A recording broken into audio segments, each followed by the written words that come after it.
Alrighty. Hey there, guys.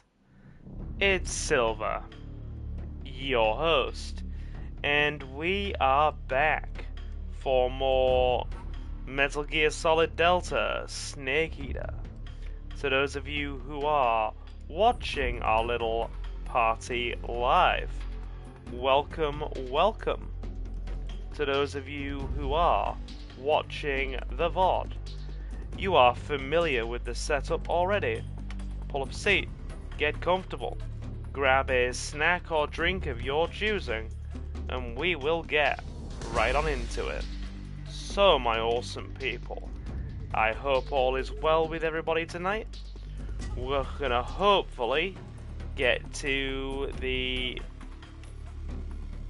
Well, we're gonna get through the fear and the end fights tonight at the very least, and start heading a bit further forward.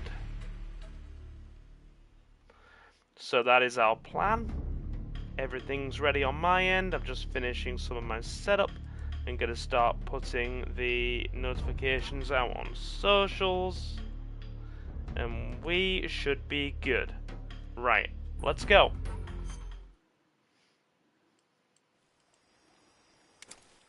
Okay, so do we have our... Hey Samuel, you're the first one in. We don't have the SDV equipped, but we will now. There we go. We're not going to take out the end. I actually enjoy the sniper fight.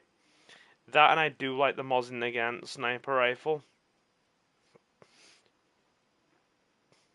So, let's get on into it, shall we?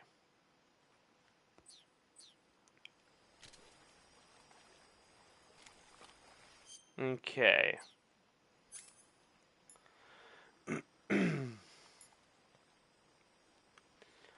Ready with R2, L2 to fire. Okay, so we have multiple guards. We're going to let the end be wheeled in. That was a misfire. That was a misfire. You know what? Just for the fun of it. Patrol here. We're being attacked. Enemy position unknown. Going into high alert. Sending reinforcements. Use extra caution. We're just gonna hit that guy because he kind of ruined our spree. Cool. Okay, we have everybody piling in.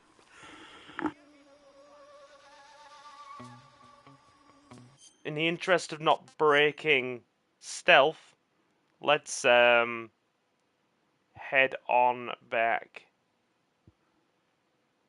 here. Okay. How is everybody anyway? Do we have binoculars? They are important, we need them. I think we do have them in the backpack, right? Okay, we'll leave the SDV. We also don't need the M37. That's added weight. Cool. Binoculars.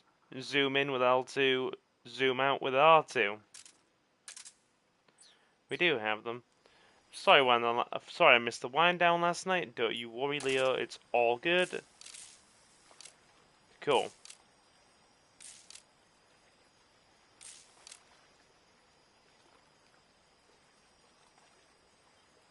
I am curious how easy it would be.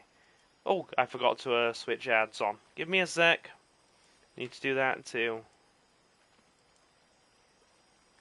And... good. And good.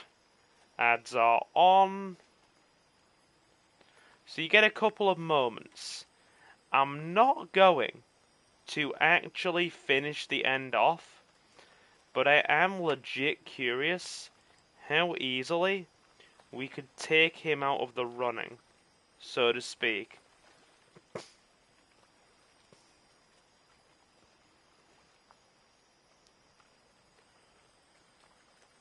We might reload that, to be fair, and just give it a test.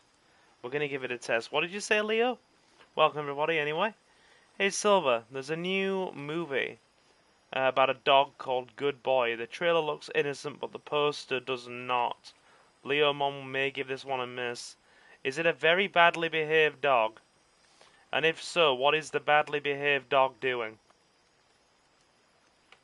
You've actually got me curious. What does the trailer imply? Give me a sec. We're just posting the stream link into our various Discord server people. And yeah, we'll get started properly. You want to see the new Stephen King film? Okay.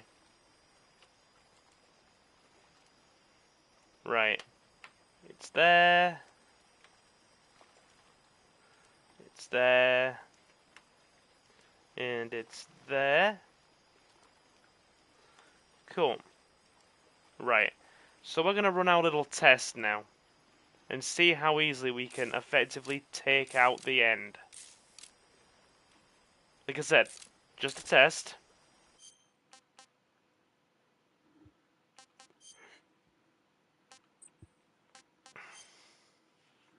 Because I do actually enjoy the sniper fight with the end. It's like my favourite part of the whole game.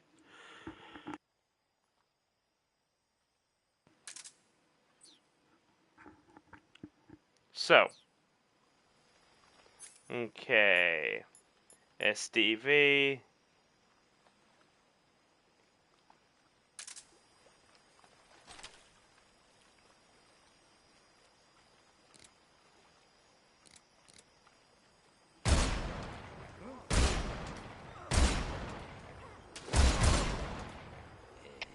Come in, HQ. 2 shots. Patrol here. Dude. The end. Sees victory against the end. Early end.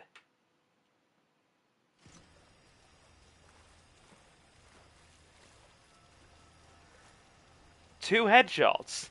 That's it. That's all. I feel kind of bad now. Major 0. Follow the aqueduct. And because it knocked us off the screen as well, I don't think we got the special codec call. I don't watch soap operas, dude. Not my jam. Not my kind of TV at all. I prefer cinema movies and freaking documentary TV. Soap operas are just not my jam. You do get a special codec call from 0 after that. I want to see if we can get it. And then we'll reload and play the game properly. So 2 shots is all it takes. God damn. We are learning. What did Leo say? But the poster has the puppet standing in the spotlight while a bunch of creepy hands are reaching for him. Ah, okay. Got you. See, this is how long I've been out of it. Lucy Beale was a little... Right, this is like an indication of how long it's been since I have actually seen an episode of EastEnders. Because my mother used to watch it before she was summarily fired out of a cannon into the sun. No, my parents divorced. You know what I mean, though.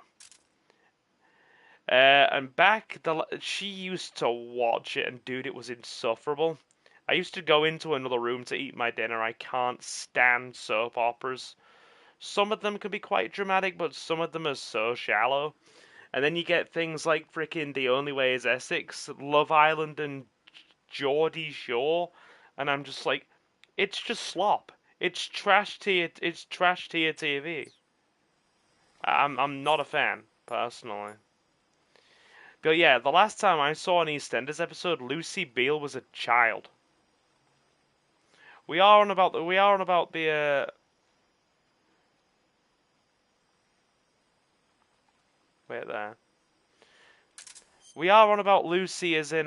Give me a sec. Let me do a Google search just to make sure I've got the right character.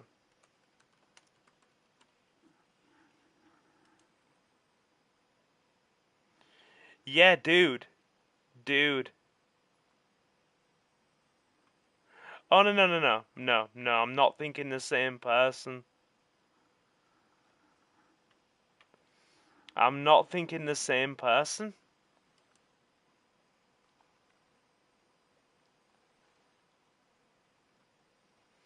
First appearance 1993.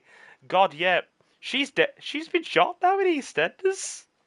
See, it's been that long. I've got the character mistaken for somebody else. That proves how little I know about this kind of stuff.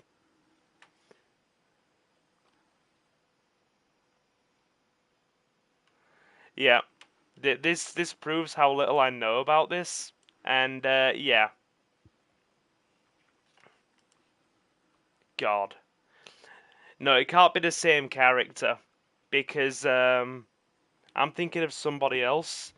Young kid, probably in the what early or like in the mid 2000s. Should have been a young kid with red hair. She had a sister.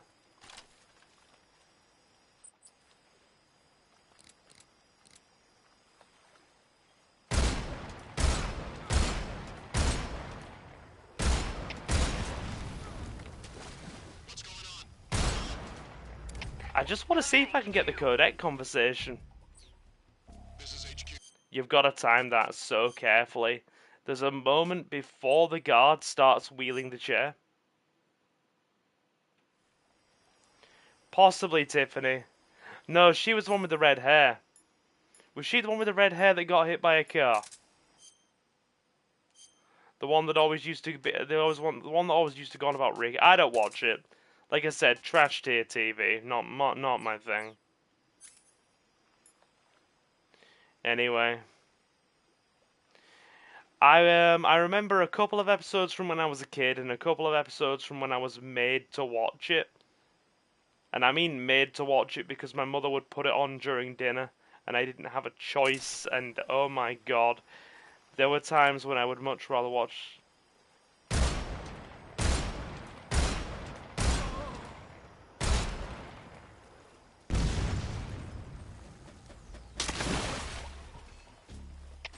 HQ respond. This is HQ. Alright, there's a codec call for that, I think. Major, Sokolov's been hauled off. Yes, they probably caught him trying to escape from the lab. Didn't Volgin say that they still needed to perform the final test? Yeah. Then Sokolov must have been taken back to the lab. Get to the lab and get Sokolov the hell out of there. Pass through that warehouse and you'll come out south of the lab. Make your way inside the warehouse. Watch out for enemy sentries. Got it, okay. Patrol here. We're under enemy fire. Enemy's position is unknown. Going into alert formation. Acknowledged. Sending reinforcements. Use extra caution.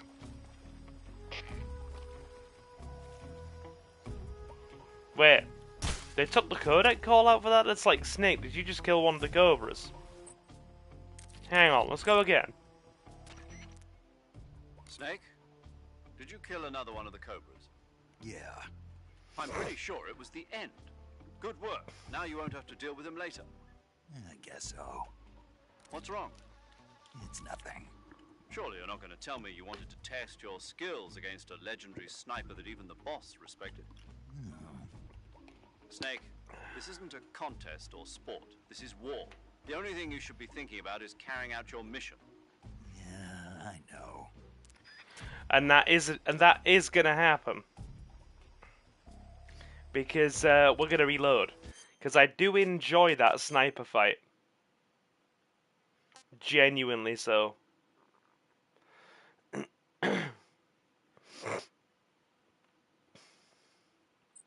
Okay, let's play the game properly now. We'll stop messing around with the end bit. But yeah, like I said, you can basically kill him off early. Let's let the dude get inside safely. I find it interesting how they gave an option to remove him early. See how his... Leo, look in the top left of the screen. See how his health bar is still visible? As long as his health bar is visible on the screen, you are able to really take him out.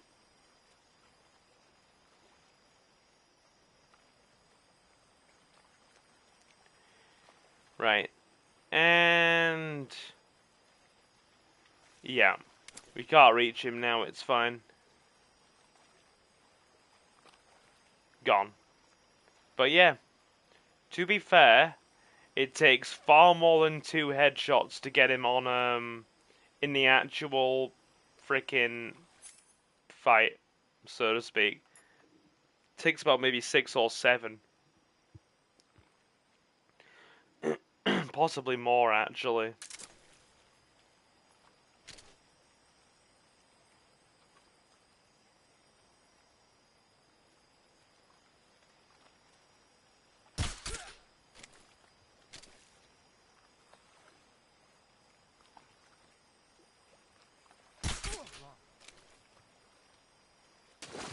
Oh! That was not intentional. That was not intentional.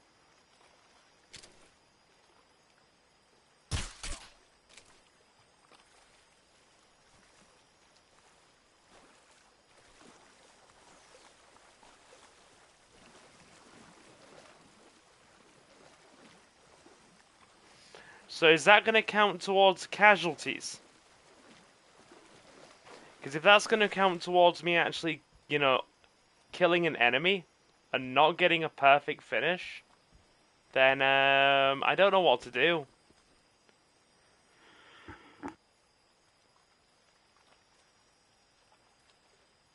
Because I do kind of want to go non-lethal the whole way through.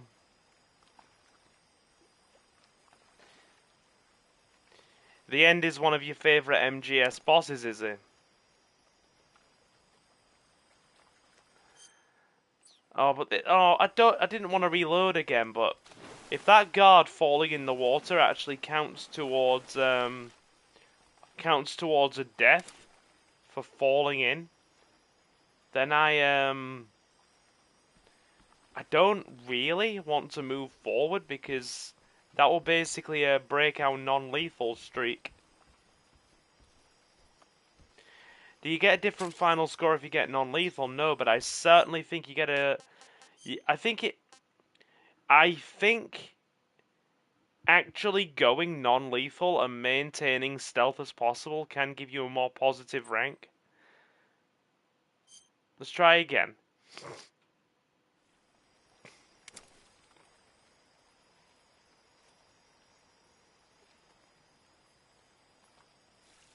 Look, way I see it, anybody who's watching the VOD that is familiar with the channel knows the silver mode of operation. That is, you know, messing around with the game's mechanics, trying things out, trying, failing, reloading. So anybody that's watching the VOD, if they're gonna watch it, they're gonna be watching it for me, not flawless gameplay. Right. Just give me a sec. He needs to go first, because he can't be seen. Been the guard at the back.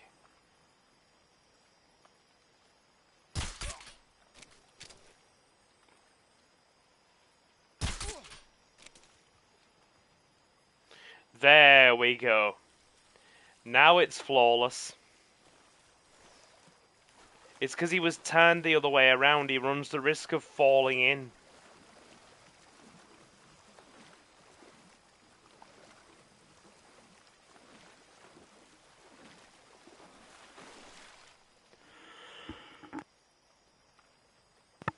Okay. Let's go.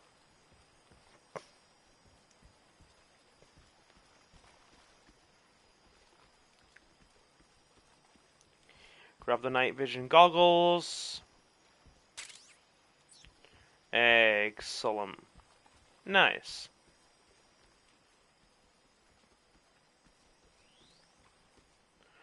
We're in. We go grab the thermal goggles, then we do a bit of swimming.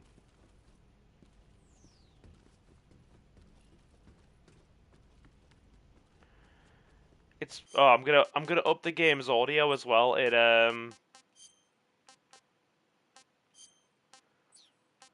sounded a bit quiet when I was checking some of the audio balancing on one of the VODs.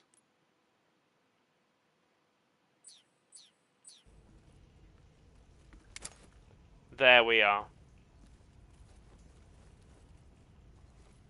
Should be a bit better now. Let's get some indoor camo on.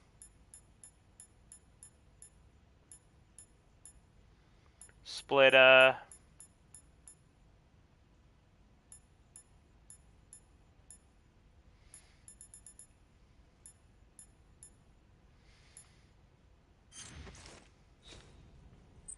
Try that.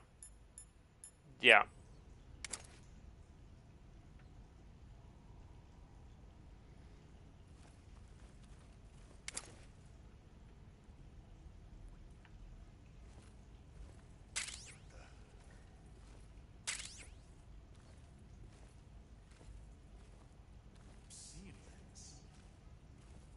That you are.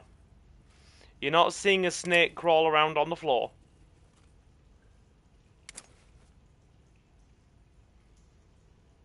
Okay. Right.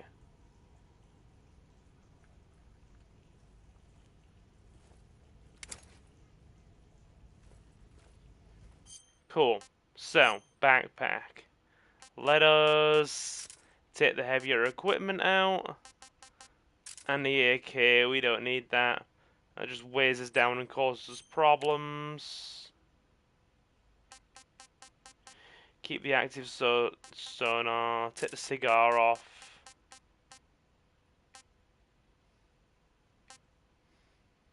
Cool. That'll do.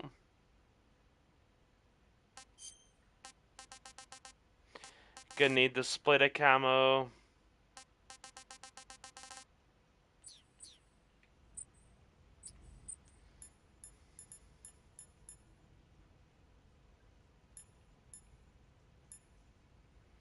Try that.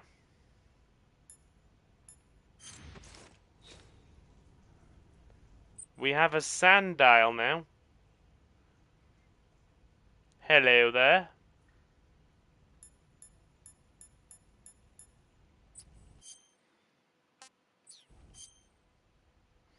Camo.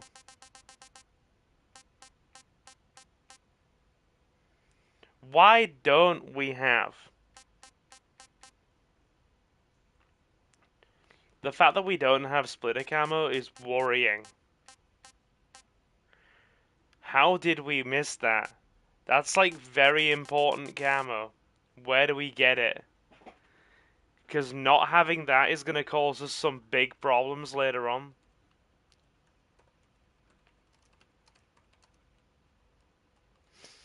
Hello, Novi.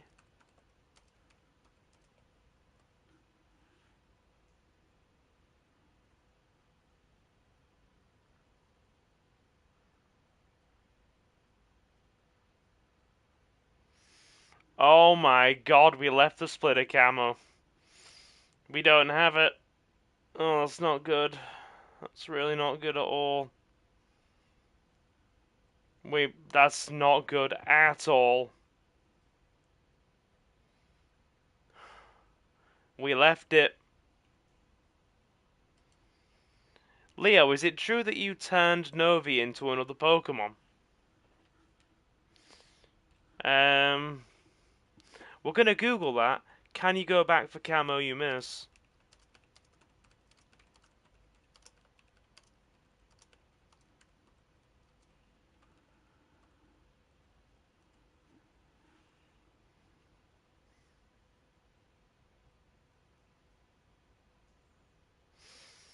No. No. So we're locked out of arguably one of the most important camos for the later part of the game.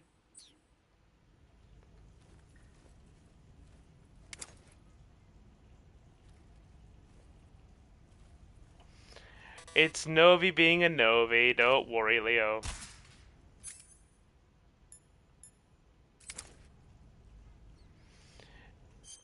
So, do you know the area where you need to get the splitter camo from, Leo?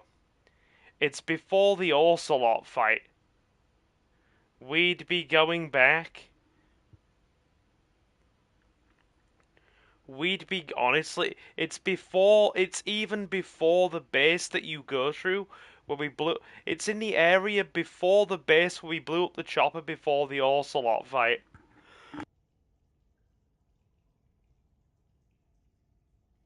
I don't have a save file for it. Yeah, I did. Oh, no, it's a perfectly valid question. Don't ever feel bad for asking questions. As they always used to say in school, you don't learn if you don't ask questions.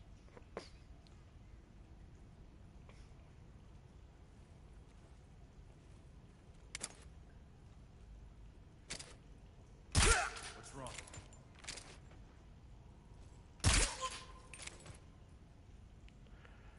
That's still good enough.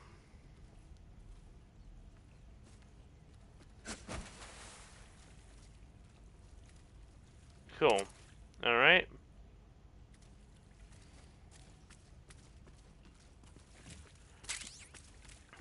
Got the desert camo. Yeah, this is not good for indoor ops. It's not good for indoor ops at all.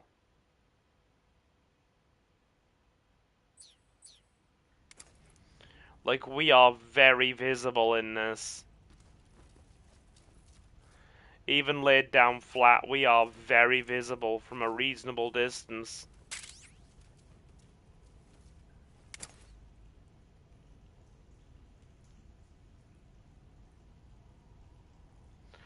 Which is mildly disconcerting.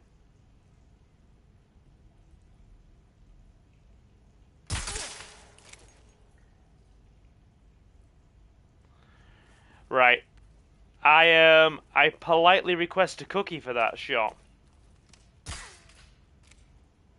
Because by God was it one hell of a shot.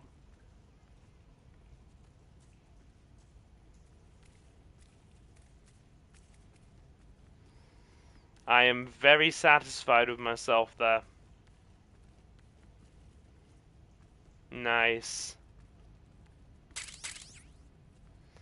Have a cookie, Silver, you earned it. Thank you.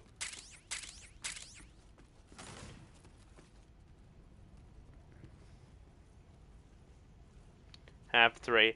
I'll take 2, thank you. I had a very big dinner.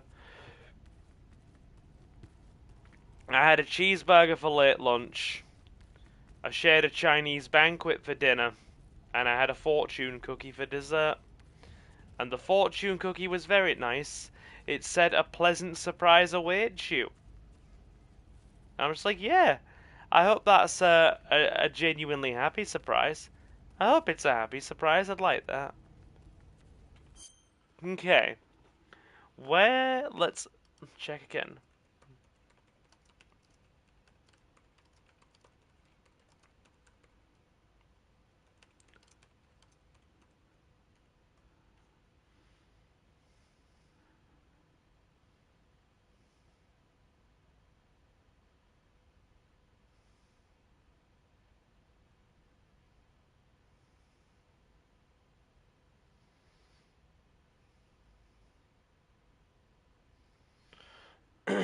Right. The face paint is found underwater in the Pony's Ovier's swamp area.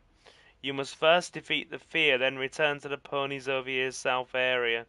Swim to the south end of the water and find the face paint submerged in the water near the entrance of the Chio Chionara Chio sorry Chionaya Cave Chionaya Persia Cave. God, all these freaking Russian and Eastern European words, they're not rolling with me. An MGS2 Delta would be nice right about now. Hey, Simple Middleton, how you doing? So, I was getting so tied up in just trying to navigate around and actually get used to the very wonky controls when you're using the legacy game style that I literally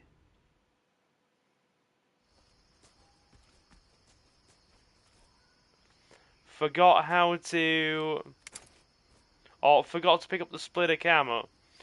So we are essentially missing, I would argue, one of the most important and frequently used camos now. So I am low-key annoyed with myself. Need the thermal goggles. They're very good for seeing things, even if they are battery hogs.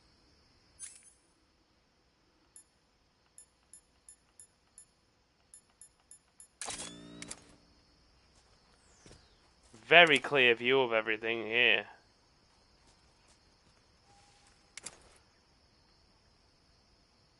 Is that an Otten frog? I don't think it is.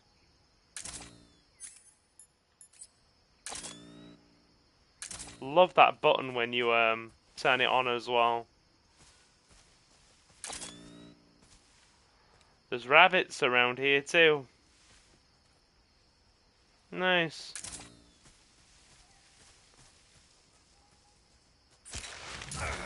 Oh. Well, at least we don't have to deal with that later.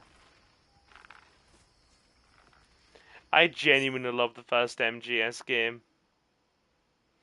Right. So we're gonna have to deal with that now. Styptic, disinfectant,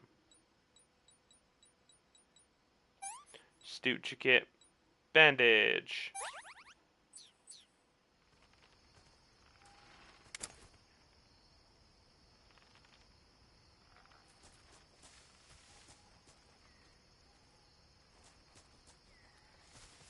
They'll use Twin Snakes as a base, original game for cutscenes. You reckon?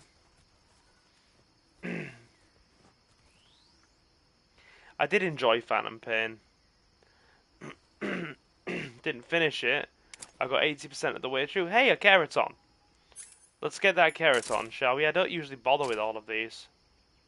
Is it the original sound?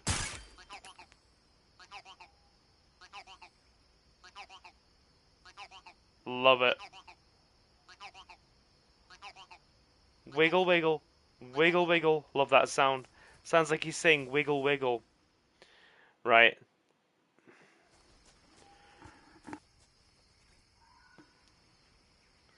Unless you want Twin Snakes cutscenes in HD.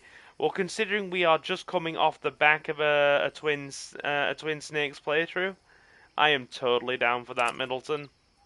Totally down for that.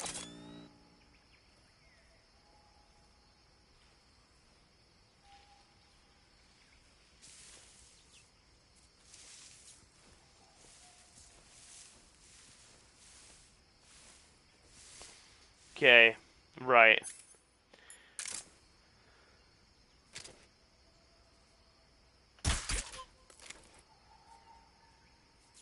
Right, we need to get the other guard and the dog.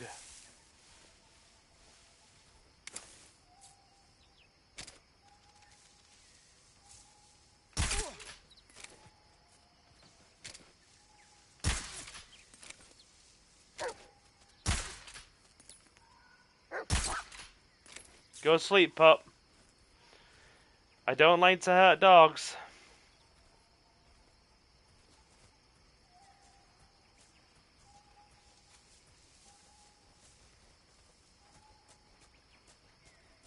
Alright. Let's disarm the electric gates.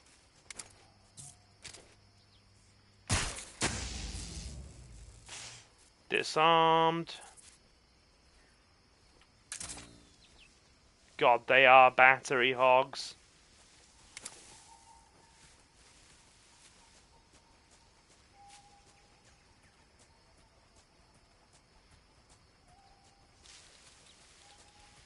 Dog sleeping. Guard sleeping. Can we get in this way?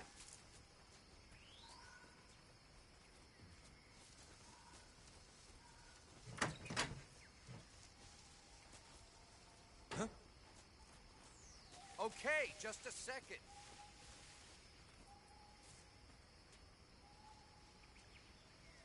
Here we go.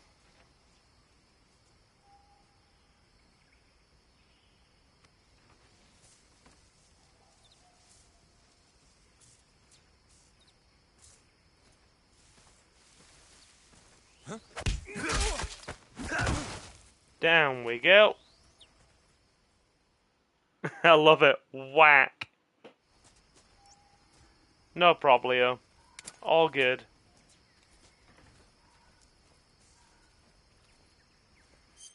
Cool. Let's swap out camo index. Leaf is good. Apparently the black camo is better.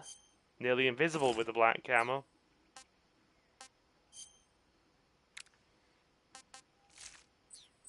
Right. Definitely a now you see us, now you...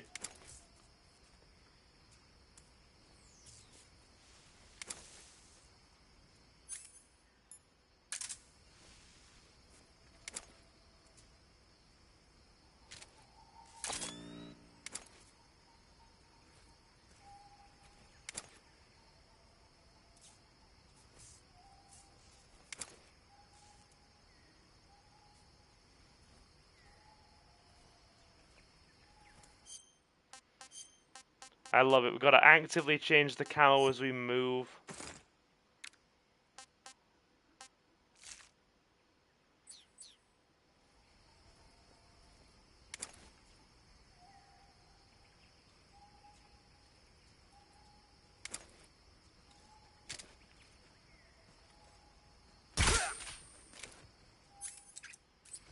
Blast suppressor.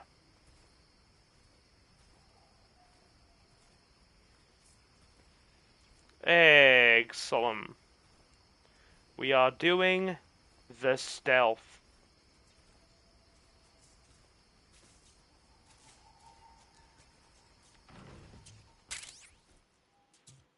Lots of ammo in here. Yes! XM16E1.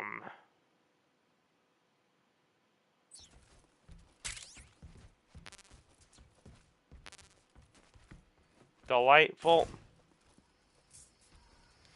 Now we put on our scientist uniform.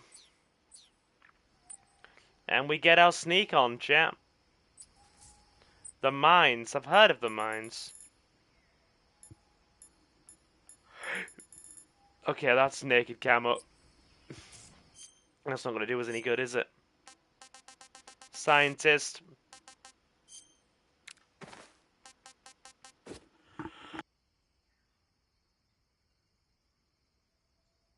Ready to sneak.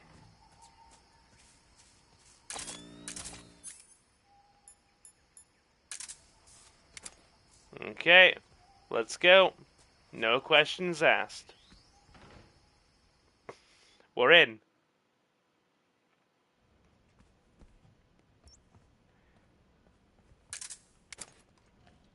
Excellent. Right. Let's speak to Zero. I see you're disguised as a scientist. It suits you rather nicely. As long as you don't do anything suspicious, like roll or crawl, the enemy should have no reason to suspect you. Sokolov is somewhere inside that lab. Find out where he is and make contact with him. If you want to know where Sokolov is, why don't you ask one of the people around there? Can do. Alright. Let's go.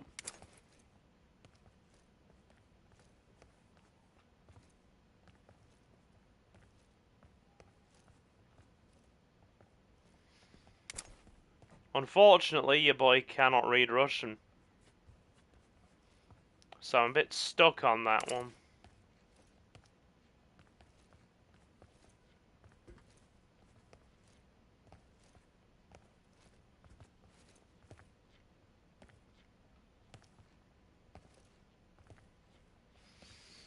Right. This guard going in. Yes, he is. Hey!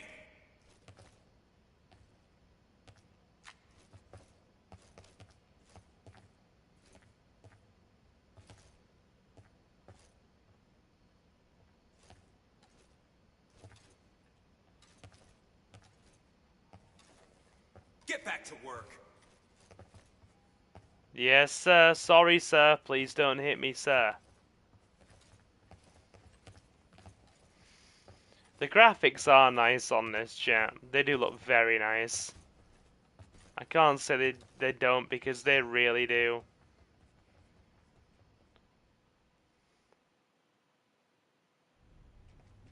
Are we in the right spot already?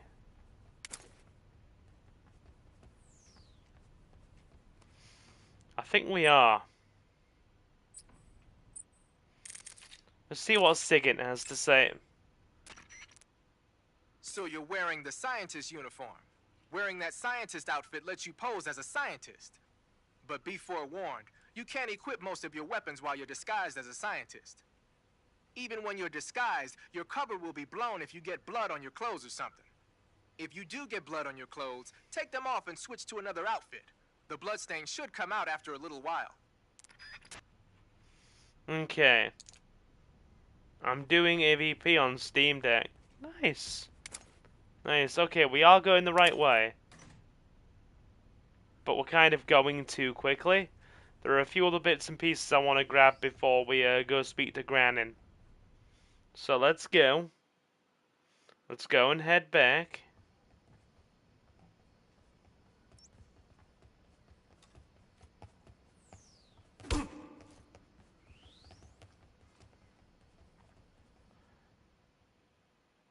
Sorry, I couldn't help myself. I see what you did there, Leo. I see what you did there. Right.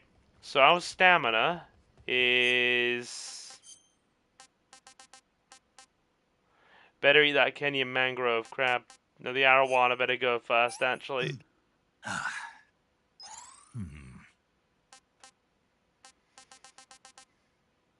Plenty of food. Plenty of food.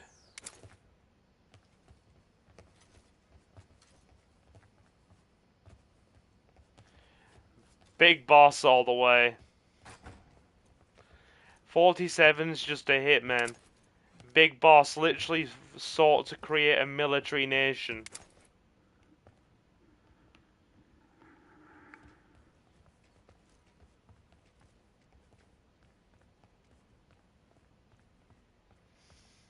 Which, you know, you cannot complain at how bad that is, how badass that is.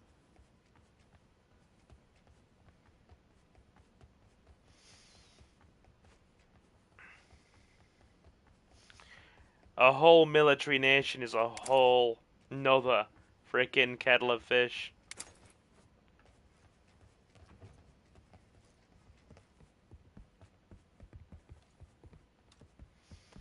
Anything worth picking up?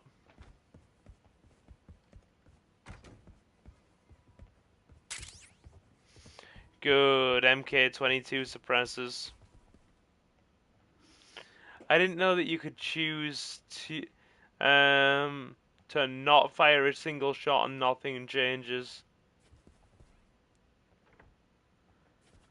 Wait, what? In what sense, Leo? In this?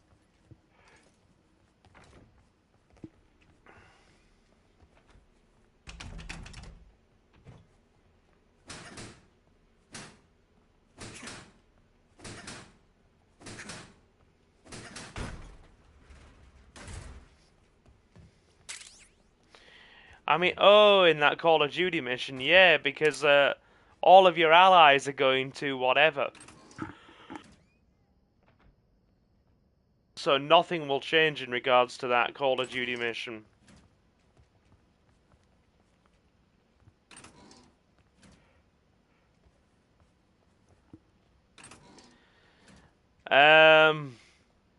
Somebody could have done a particularly ferocious flesh decaying dump in there, and they may have locked the toilet stall for the Sake of everyone's well-being until maintenance can put on a hazmat suit and plunge it out.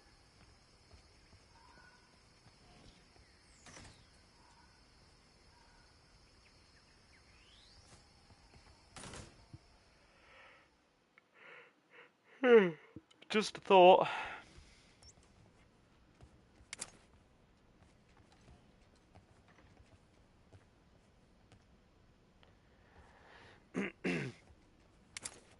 Samuel, it's probably one of the most controversial missions in the whole of Call of Duty.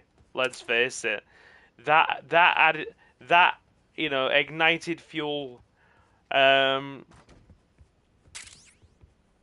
Ignited fuel onto the fire. I know they said ignited fuel behind the fire of the whole, games cause violence, get them banned narrative again. Like that game actually reignited that whole debate.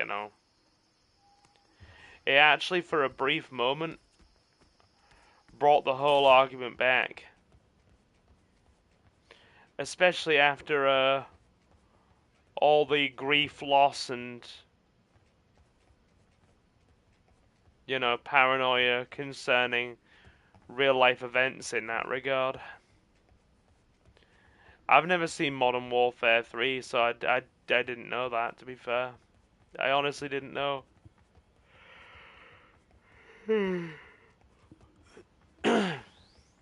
Right.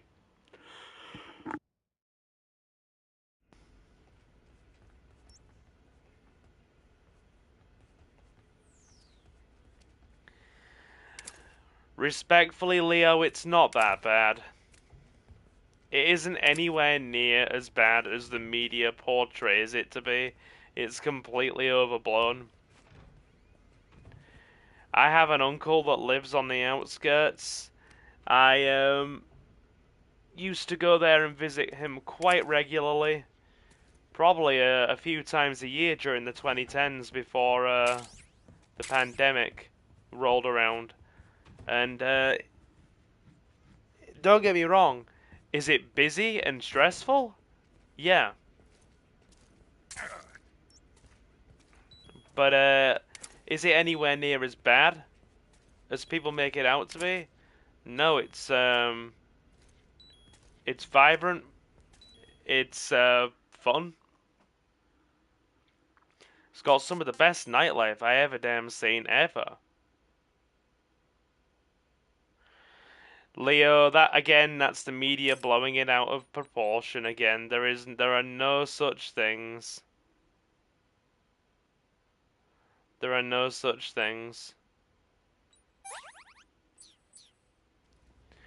Again, I have taken hello, Haruna Yabuki. It's very nice to see you. Yeah, Leo, it's the media completely blowing events out of proportion. As I said, I've taken Suki to London. She's seen like central London. I've taken her to Chinatown. She stayed at my uncle's house. We've been to a fair few nice places in London together. We've been to Chinatown together. All this kind of business concerning it being this crazy lawless land and all this no-go zones business, Leo, it simply doesn't exist. How long ago was that, though? Right. I'm trying to think.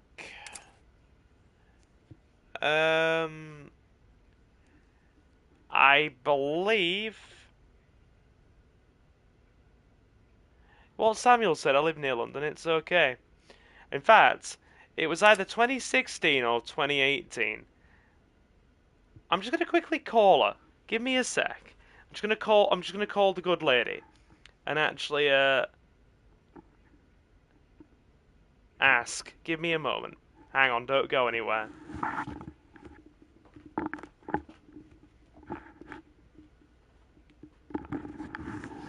I think it was 2018 actually. I think it was 2018. Because there's a photo album where me and her were getting ready to set off for London. Hey, Marcus, pull up a seat.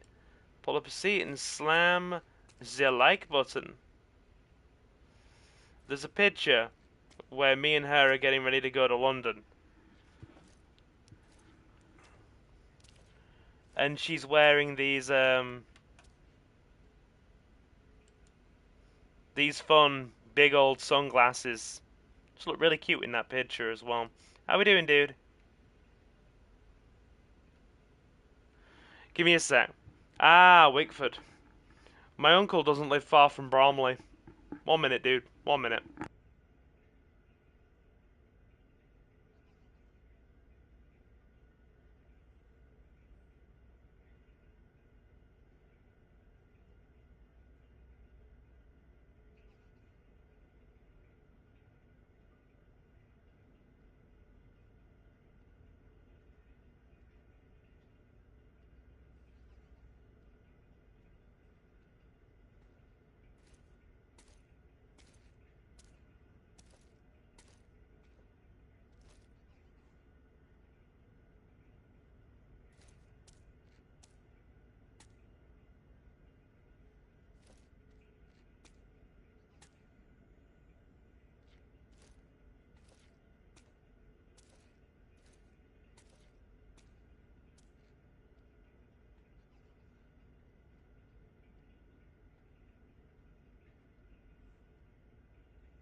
Right. Okay, I'm asking now, guys, just for a point of reference. When did we go to London, hon? Was it 2016 or 2018? Which one was it? Do you remember?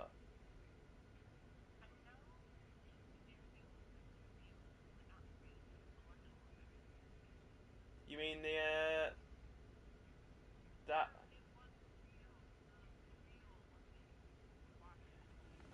Yeah. Okay. So it was when the Rio Olympics were on. Yeah, because me and you sat up really late in my uncle's living room, and we actually.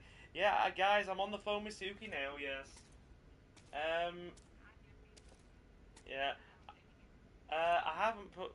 I mean, you're on speaker. Say hello to chat into my microphone. Hello, everyone. There was a Suki. So 20. Let me check when the Rio Olympics were. Yeah, you'll have to check that, but that's what's jogging my memory because I remember we sat in the living room watching. So. 2016. 2016. Yeah, 2016, Leo. 2016. Was that the same? Was that the same year we went across Parliament Bridge together, hon? I believe so. Yeah, we went across Parliament Bridge together. Anyway, I will let you go now and go back to my Metal Gear Soliding. Thank you. Love you. Bye. Love you, bye. Love you. Bye. Hang up. I'm hanging up. Bye. Bye.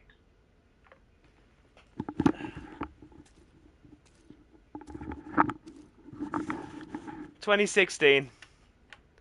Sorry about that. Having a. Yeah, 2016. We went to London. Me, Suki, and my dad stayed at my uncle's place.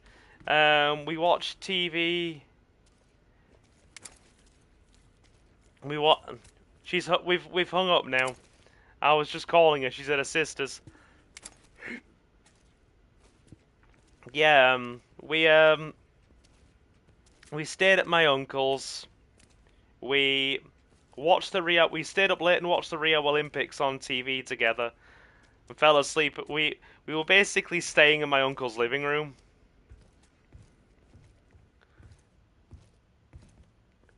And then while we were in London, we all went to Chinatown, and me and Suki went across Parliament Bridge together, near the House of Parliament.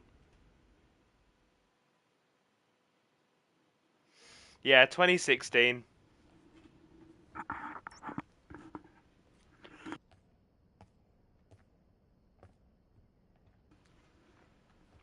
So yeah, you're looking... That isn't the most recent time Suki's been.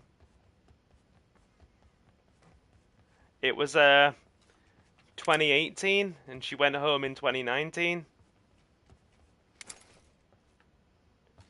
But yeah, when we last went to London, it was 2016. We got all the food. Right.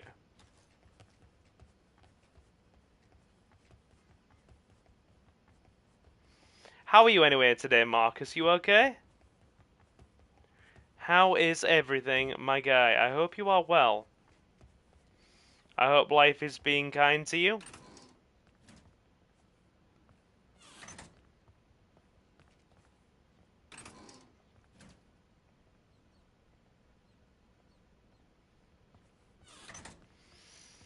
Distance alone means you couldn't pay me to go there. It's not that far. Like, it's only about, what? 3 hours. I mean, Leo, you've got to keep in mind. Every time I go to the shop,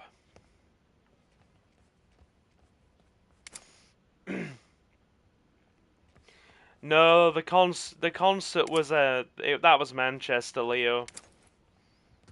That was Manchester. But what was I gonna say?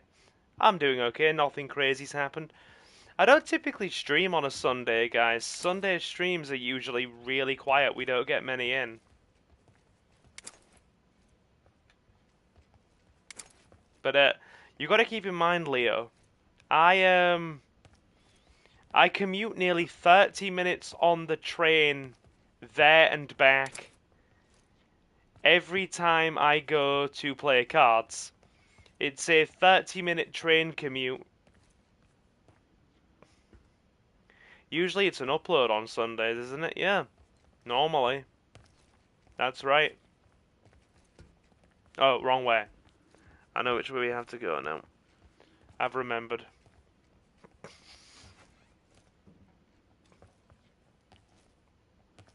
So yeah. Hey! 30-minute commute on the train, there and back, just for me to go play cards. Well, 25 minutes if I take a train with a couple of less stops. 30 minutes if I take the cheaper train with a couple of extra. Your mileage may vary.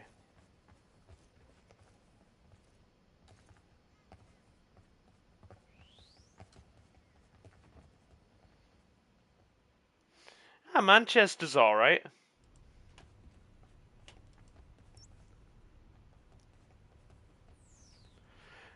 It's 4 hours for you.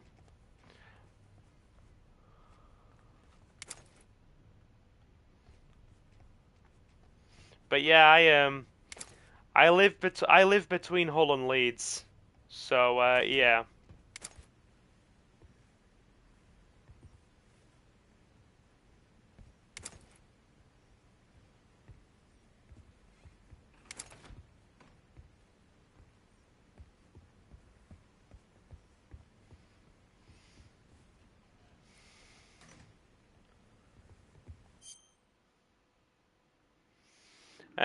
Before he switched jobs, Papa Leomon was getting nervous driving there. I'm not going to question my own father, who's one of the bravest people yet. I know. Fair enough.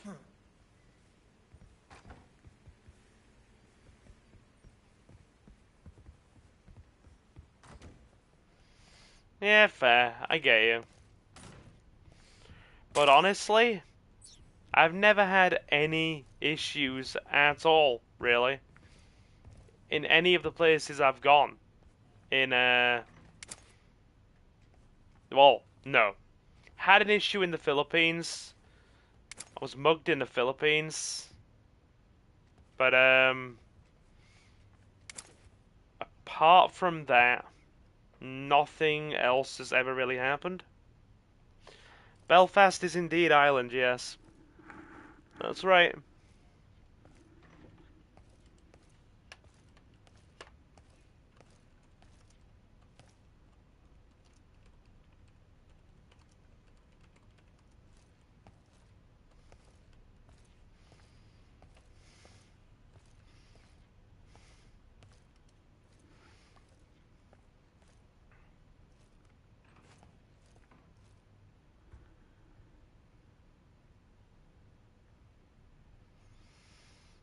Belfast is indeed Ireland. It is Northern Ireland. I have not watched Derry Girls, no. Oh yeah, I'm gonna give you a tentative warning. Just for like the end of summer. It's a hard maybe. It's a hard maybe, chat. No idea. Well, not sure for certain yet, but might be going away for a week. Possibly in October time. So you might have a stream-free week in October, depending on well, basically we need to get the SIG spray gun, don't we? I'm gonna have a spoopy getaway, Silver. Actually, no. You're off to France. Nice, dude. Very good. I've been to France. Stopped in France on my way to Belgium. Actually, no. Me and my dad were talking. Like, God, probably slightly before the start of summer. Like, you know, me and him haven't been anywhere together. Like, in quite a while. And I mean, like, gone anywhere further afield together in quite a while. We're talking, like, probably pre-pandemic. And he was like, Normandy. Hey, that's where my ancestors hail from. I'm originally French and Danish on my father's side. That's where my ancestors hail from. I'm French and Danish. But yeah. He was like, we haven't been anywhere or done anything together in a while. He was like, do you know at the end of summer, once it gets really cheap, do you want to just kind of go away somewhere for a week? Just me and you. Have dad and lad time. Doesn't have to be anywhere like fancy or like over the top or anything. Just grab a cheap 4-star hotel. Like somewhere. I can lounge by the pool and have drinks. You can lounge by the bar and have all you can eat buffet. We could just have a week of it and just relax. And I said to him, you know what? Might take you up on that. So we're thinking of going to Crete or Corfu for a week. Just like maybe 8 days. I mean, it's still warm in Greece right up until November, so you're fine. This isn't a definite yet, it's just a maybe. We've been talking about it.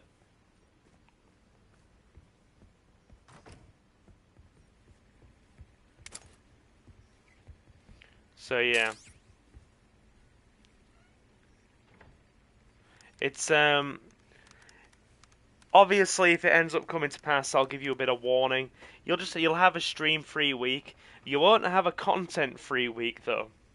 Dude. Because if I'm let loose in Greece, I won't just be staying in the hotel having like all you can eat buffet. I'm probably gonna want to go to a restaurant a couple of times, and you can guarantee we are gonna do some restaurant vlogs. Your boy Silver in Greece. That, and it's somewhere I can add to my my travel belt. As a lot of our regulars already know, it's currently standing at frickin' France, Belgium, Spain, Malta, Ireland, Hong Kong, the Philippines, and America. So if we can also add Greece to that, it would be very nice. It would be very nice.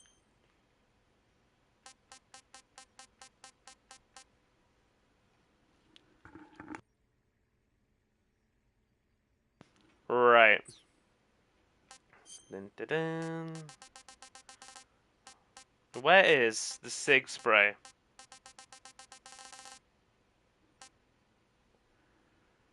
Cool. An aesthetic gas spray disguised as a cigarette. Its gas puts enemies to sleep. Cool. This will work for stealthing.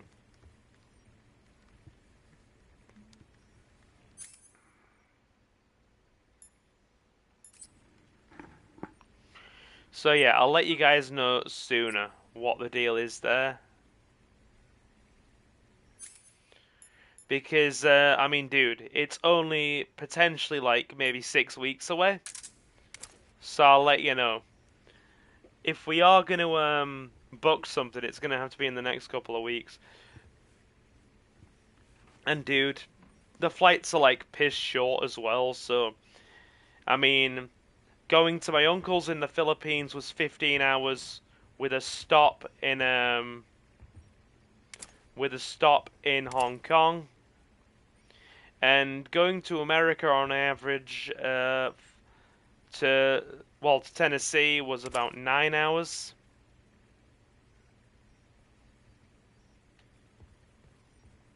So yeah, like a 4-hour flight is basically nothing.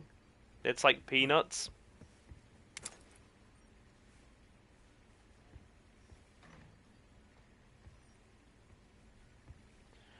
Sorry, I've got to wait for these scientists to move.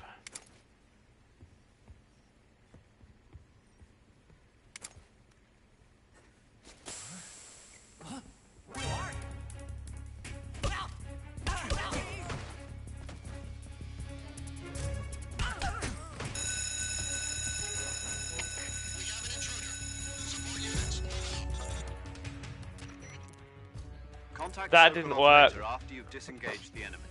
Once things have stabilized, try it again. Got it?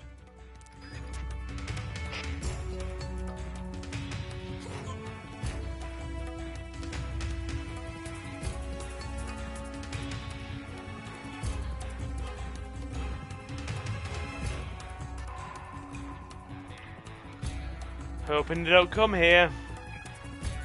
Just go away, fellas.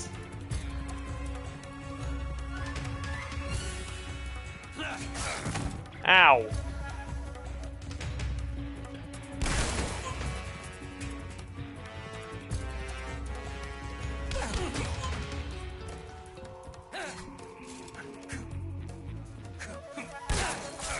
Ow.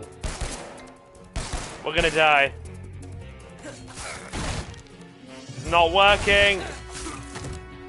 We can't fight back.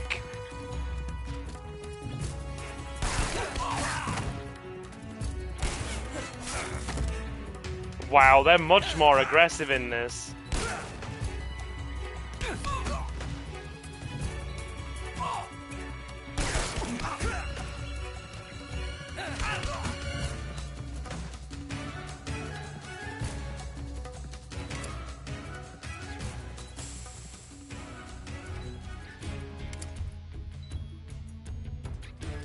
Go. Nearly dead. Sweet Jesus. That was close. That was too close. That was stressful.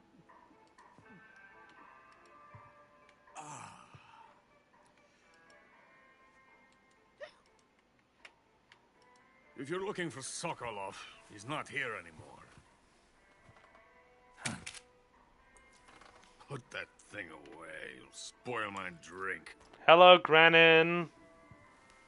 So, you're the intruder everyone's talking about. Typical capitalist dog. No manners. Man walks in wearing a science costume covered in blood. And who are you? That's I mean, you've never that's heard terrifying. me. Man walks in a science costume covered in blood. Very well, then. I am Alexander Leonovich Granin. A man of some importance, if I do say so myself. I am the foremost weapons scientist in the Soviet Union, and the head of the glorious Granin Design Bureau. This is the Order of Lenin.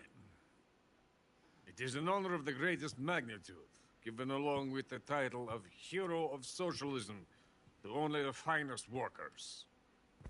Duh. It was awarded to me in recognition of my brilliant contributions to society.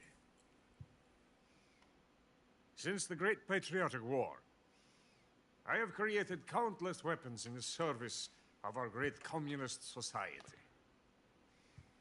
It was thanks to me that we were able to stamp out the Nazi scum. We don't like them. It was I who created the basic design for the mobile ballistic missile Glad to see system that they're you gone. know and fear as SS-1C.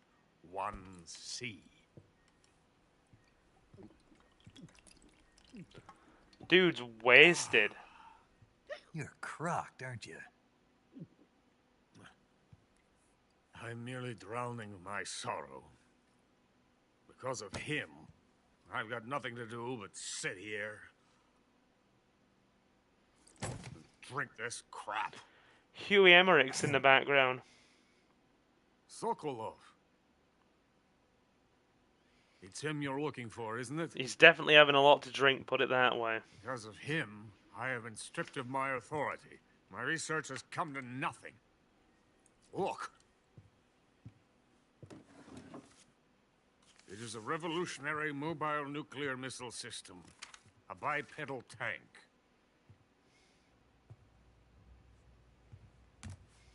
A bipedal tank? Yes, a walking tank. A robot. A robot. Are you familiar with the theory of the missing link between apes and humans? Well, this technology will be the missing link between infantry and artillery. A kind of Metal Gear, if you will. Metal Gear. And this magnificent Metal Gear will mark a revolutionary step forward in weapons development.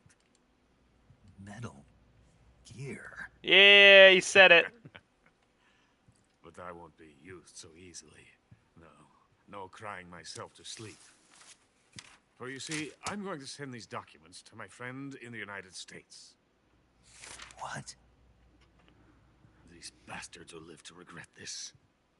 And when they themselves become the targets of my creation, they will know my true greatness. Yes, Sokolov's pathetic Shagohod pales in comparison to my work. What are you going to do with a rocket engine on a tank? About Sokolov. Hence why Ocelot said even the Tank does technology not need that a built these rocket. weapons is Russian. It needs something else. Look at these. Nice shoes. No. Legs. Legs that allow it to go anywhere. Just as when humans learn to walk upright. That is the real revolution in weaponry. Don't you agree? But Again. the fool's in charge. Joe Sokolov. And where is Sokolov? My project has been terminated. The philosopher's legacy has been handed over to him. What the hell are you talking about?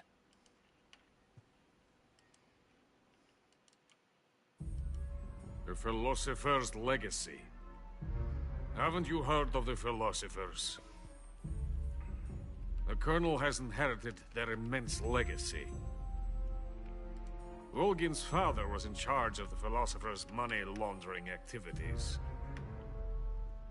In the confusion of the war, he somehow ended up with their treasure. And Volgin inherited that treasure illegally. You mean AT-AT walkers, Leo? We never need to worry about the military budget. The development costs at our facility are all paid out of the Colonel's deep pockets. The weapons born here will be the genes for creating an entirely new form of warfare. The funding for my research came out of that legacy. Came out of it. Now, my money, my men, all have been diverted to the Shagohod project.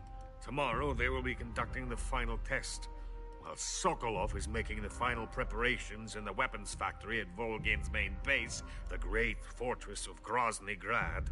Here I am, playing host to an enemy spy and drinking myself into a stupor. That's where they moved Sokolov? Yes, And the Shagohod is there too? of course. Hey, you're not thinking of going to Grozny Grad. Well, we do kind of need to go there, Are yeah. you mad? It's an impenetrable fortress. I'm sure it is. You'll be killed. As he's I'll covered in take my blood. chances. Wait. What? Listen to me, you fool. I want to help you. Help me? To thank you for your compliment. What compliment? My shoes. Tatiana gave them to me. I wanted to thank you for complimenting me on them. I'll tell you how to get into the fortress. In return, I ask only that you get that idiot out of there and destroy the Shagohod. There is an underground tunnel that runs around the perimeter of the fortress. You should be able to use it to sneak into the base. Head for the mountains. The entrance to the tunnel is located there. Take this.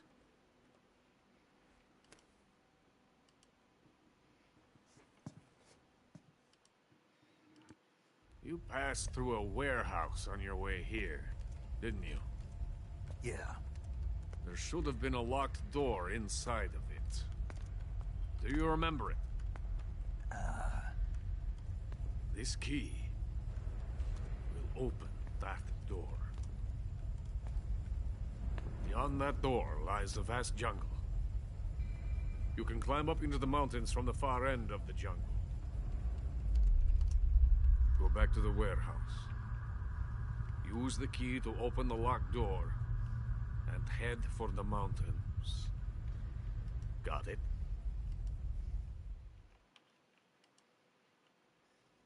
Why are you helping me? Unlike Sokolov, the thought of defecting has never once crossed my mind. How's the audio balancing anyway? Is it sounding alright? I love my country. Duh. He does. I love this land. I cannot even imagine living anywhere else. I wish to remain a hero of the great motherland. I cannot bear the thought of being hounded into a corner and left to waste away. It is already dawn. Hearing that makes me feel bad, given that we know where it all goes I next. will remain here and nurse my troubles for a little longer.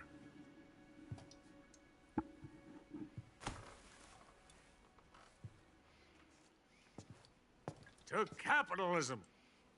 He's definitely wasted.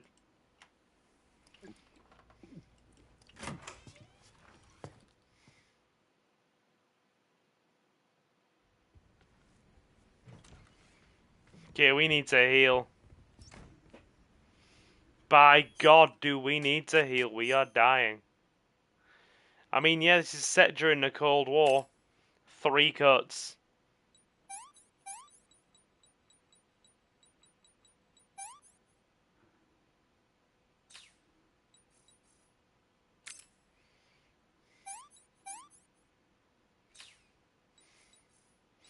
We'll mostly heal these. They should be fine.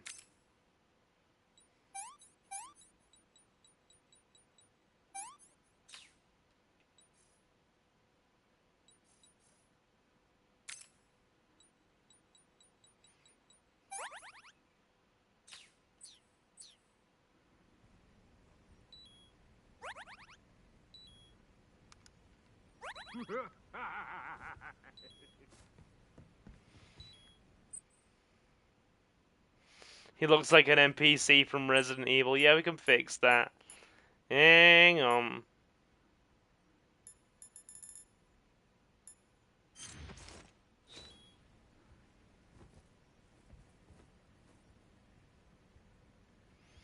We'll heal for a bit. We'll stay stationary and heal. Do you have stealth? We have something that remotely resembles stealth.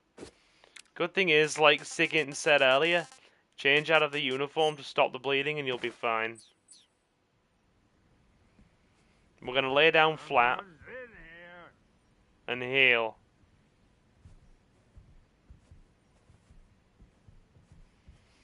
We'll heal quietly for a minute because our health is in big trouble.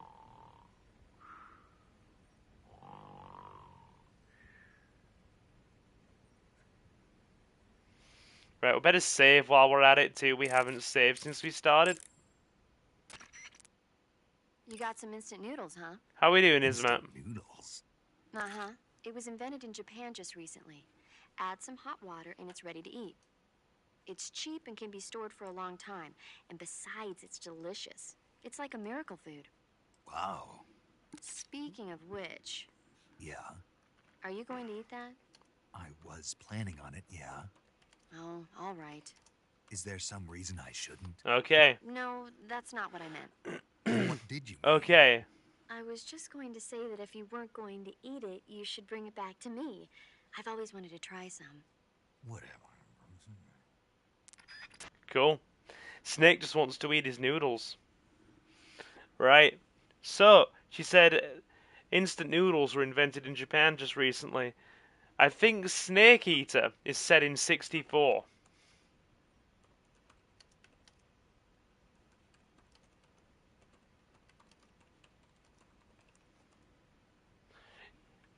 So, I've just Googled when did instant noodles come out, chat, and we're doing a bit of trivia. Apparently, and I remember the name of the guy who made them, and I know they were made in the 50s. I just don't remember when. Instant noodles were invented in 1958 by Momofuku Ando, the founder of the Japanese food company Nissin.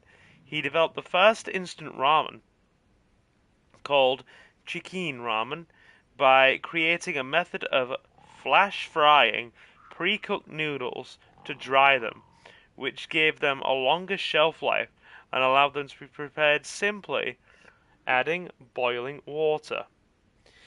Here's a little more detail about their creation. The inventor, Momofuku Ando, a Taiwanese-Japanese business. So he was, he was a Thai Japanese person. Invented instant noodles. The purpose: after World War II, there were food shortages in Japan, and Ando sought to create an inexpensive, easy to prepare, and nutritious food. The innovation: Ando's breakthrough was flash flanking. We got that bit. The first product, instant noodles were marketed as chicken ramen by Nissin in 1958. Okay. You've just missed Granin. We've been quietly healing while reading up on the history of instant noodles. And God knows I still eat a lot of those. Am I in university any longer? No. But by God do I still eat like a student some weekends.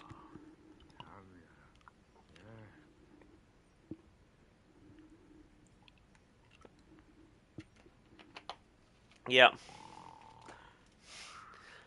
He's already toasted to capitalism indeed. Granin already toasted to capitalism? We are way ahead. But yeah, like what my dinner on Saturday was a sushi platter from Tesco and a Nissin soba dry noodle.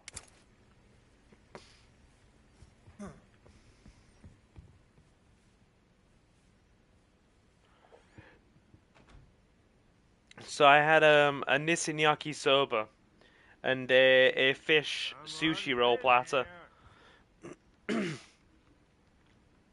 that had like salmon, tuna, and frickin'.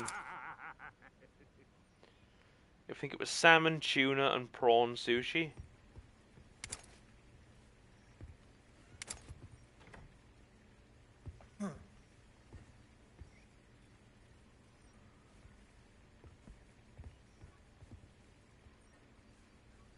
It was very nice.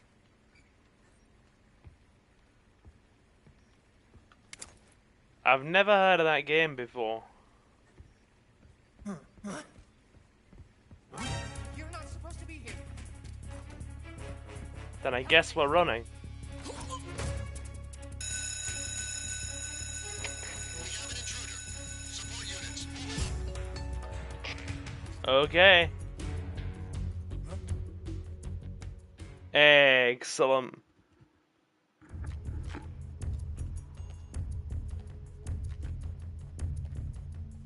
We're in evasion.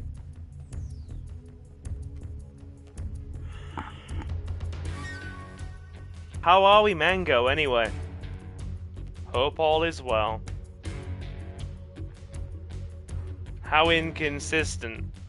How so?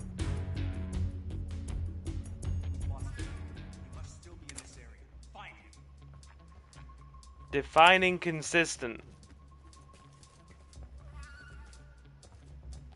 How we doing, Eugene?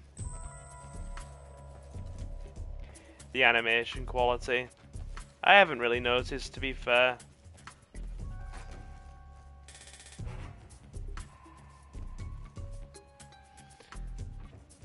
I mean, this is the, we're playing on a standard PS5 in a performance mode.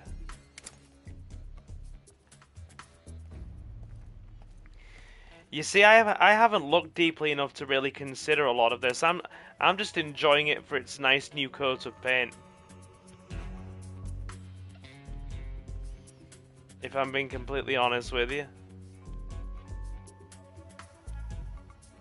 So I haven't really like gone into it too deeply. 80% of Snake's animations and blending animations were lifted from MGS5. Everything else is ported one-to-one from the original PS2 data in gameplay.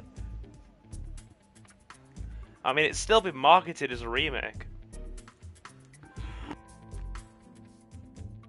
Don't get me wrong, the original is still freaking graphically wonderful, even though it's a 20-year-old game now. We played it on stream about a month ago. It's still excellent. But yeah, how are we tonight, Samuel, anyway? And you too, Mango.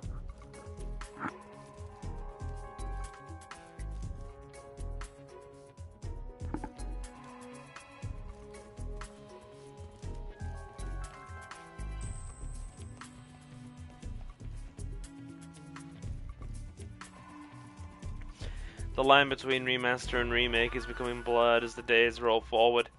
I mean, yeah, they're still charged, what? £70? Well, mine was a frickin' deluxe edition, so it was a deluxe physical edition. So it was £80 and some change. So yeah, they're still charging upwards of $80, $90 for video games now, whether they're remakes and remasters or not. Everything seems... Canceling the alert. Return to your position.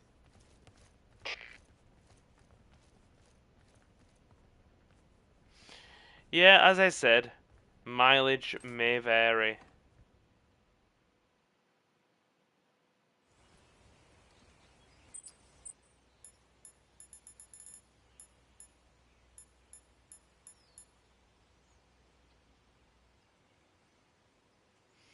Ask yourself if you genuinely feel that trying to usurp your memories of playing the original with a shiny remake is worth it. I mean, dude. I do love the... Let's be honest, right? This is just the exact same game with a nice graphical overhaul. And I'm honestly happy with that much. They haven't really taken anything out of the original game experience. Let's be honest, it's no different in terms of gameplay. It's just had some very small quality of life improvements. My only gripe is that they've really balked the control scheme. For those of us who want to play it in the modern, or the classic original style as opposed to the modern, I should say. My only gripe is that, because the legacy control scheme is like this really, really wonky mess that keeps some of the original, like, frickin' parts of the legacy control scheme while altering a load of the others.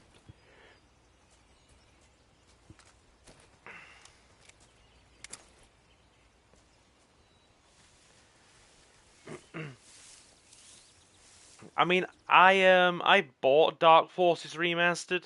It's okay, but it's a very straightforward remaster, isn't it? I bought it on console, but I haven't streamed it yet.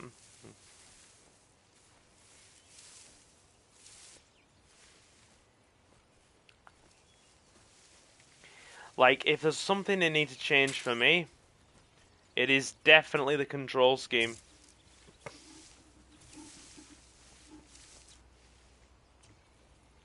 Absolutely the control scheme. They need to give you an option to go back to the classic context sensitive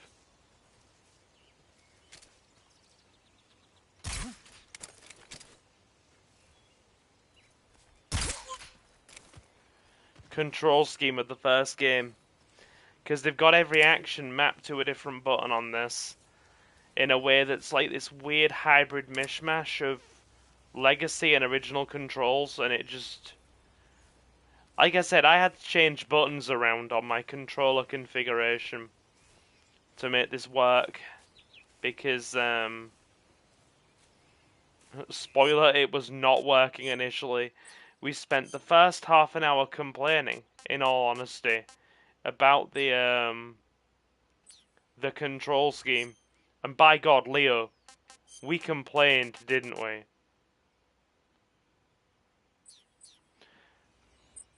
I do like the quality of life improvements, say, being able to instantly access your camouflage menu, being able to instantly go into the codec, your weapon wheels and item wheels being on the left and right D-pads. I just don't like the removal of the context-sensitive controls. I did have quite the gripe with that.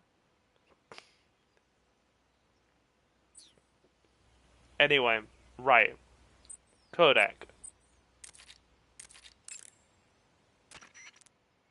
I see you've caught yourself a Kenyan mangrove crab. The Kenyan mangrove crab is a land-going crab. It lives in burrows dug near seashores and mangrove swamps. It's not poisonous, but it might hurt a little if it attacks you with its pincers. Treat it with caution. Also, my only gripe is, I feel like they've lowered the standard difficulty on this a bit. The awareness of guards seems to be a bit lower, and the amount of stamina you lose over time seems to have been slightly reduced as well. I don't know if that's just me imagining it, or if it's actually the case.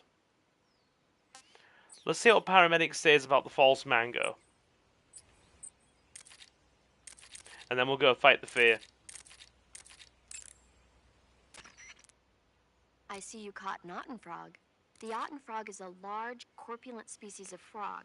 They're known as a delicacy, so it might be worth catching them for But yeah, food. do leave a like The if you otten frog haven't was originally already, found please, and only thank you. on Amami Oshima in Japan. Frogs usually have 4 toes on their front legs, but the otten frog is unique in that it has 5. Got it.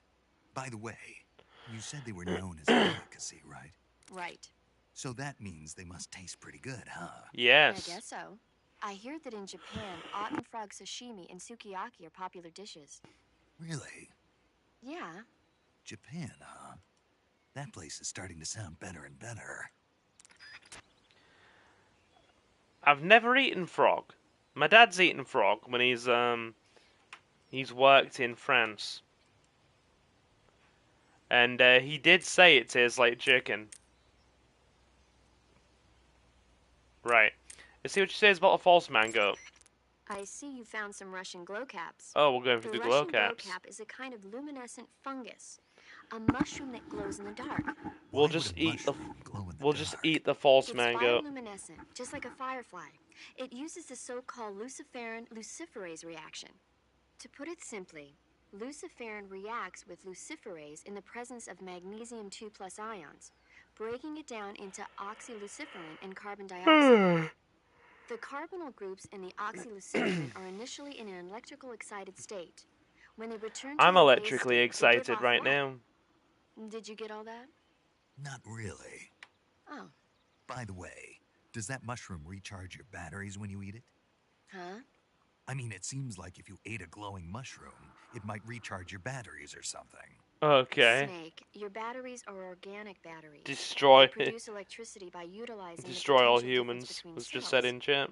Organic batteries are known for their highly efficient energy conversion, but they still rely on chemical reactions between proteins and enzymes. I love the to batteries So you're confusion. saying they'll get recharged. Believe what you want. Great. Great!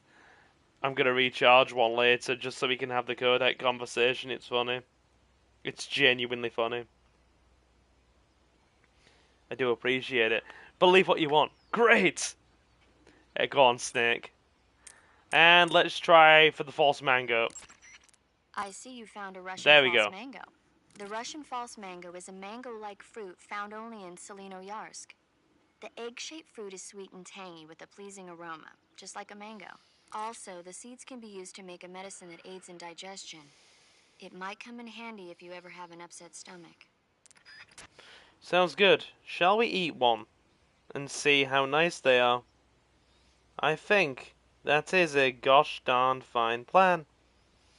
Give me a sec, I'm just checking my stream settings.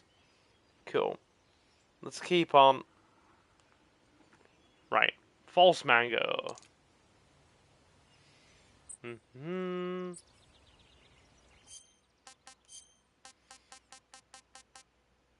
Alright. Hey, this works. Hey, this works. Make the most of that. We have so much food already. We're not lacking, put it that way. Right, we'll save before the fear fight.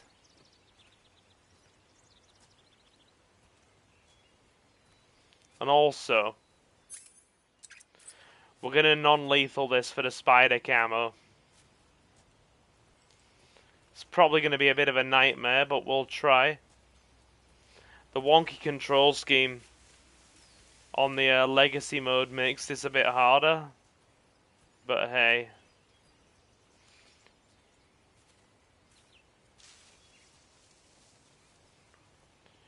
You're seeing the overall crouch walk speed in legacy mode, my dude. You're seeing it.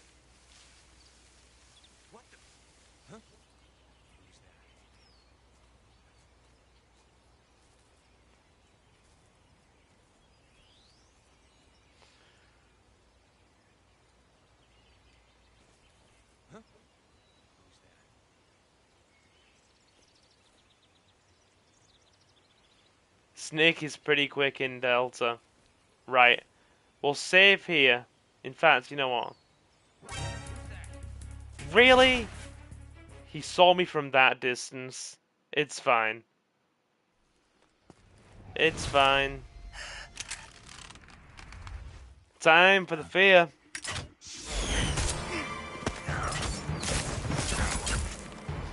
One thing that they have done really, really well. One thing they have done really, really well is the sound design is excellent. I'm listening to this on a pair of Razer Kraken headphones. Well, a Razer Kraken gaming headset. A V3. And it sounds freaking excellent on my Kraken.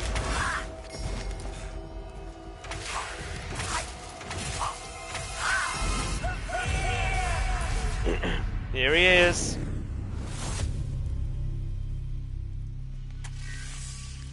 Michael Bell. I am the fear. That boat is coated in the venom of the Brazilian wandering spider. Soon a most exquisite pain will engulf your entire body. Your limbs will be paralyzed. Your lungs cease to draw breath. Eventually your heart stops beating. Ah, but what fun would that be? Nothing at all. The boss's apprentice. I will give you fear such as you've never experienced before. Italian Spider-Man. Come into my web. Go on then, Fear. Bring it. The end is... Yeah, the end is my favourite Cobra. It's why I left him alive. Oh, his arms. Right. Time to save.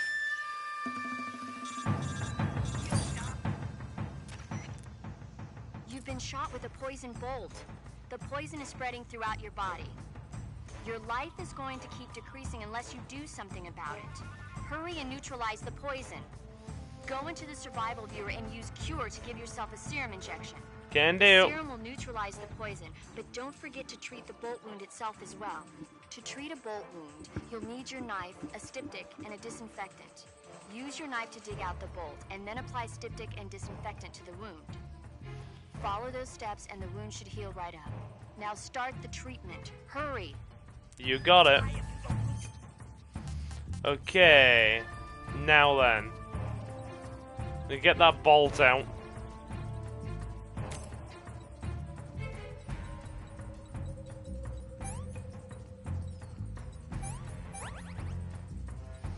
And we need ourselves a serum. Cool. Snake. Yes, Snake MD. Right.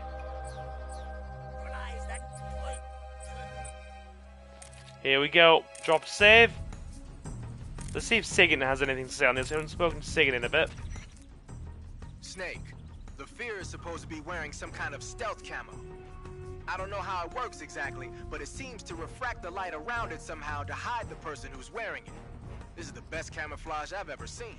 It's going to be tough to figure out where he is. But that doesn't mean he doesn't have a weak point. Apparently, doesn't have a weak point. Really Shoot him in the drains your dick. stamina. When he's out of stamina, the camo will stop working. Don't miss your opportunity. Right. Paramedic, I want to save, please. It's an insurance policy. You going to save? Yes, please. I had planned on it. Good luck. Thanks.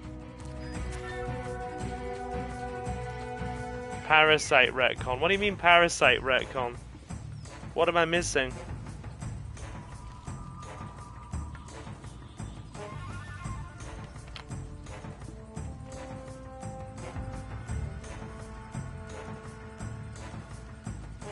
I've not finished MGS5.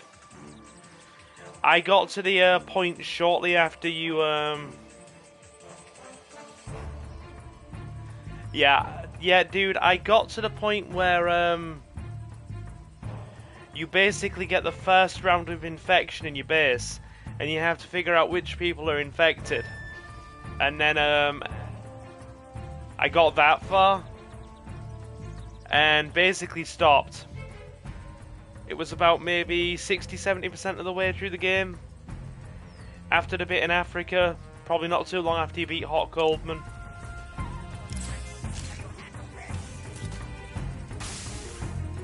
Right, gonna need the thermals.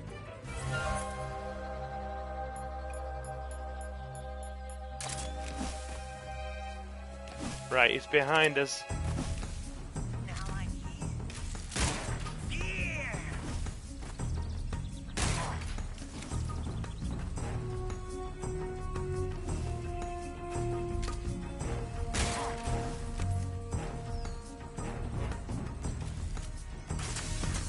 Figure out which was spreading the disease.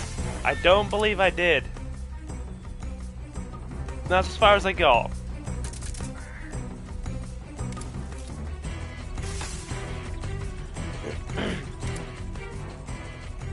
Where is he?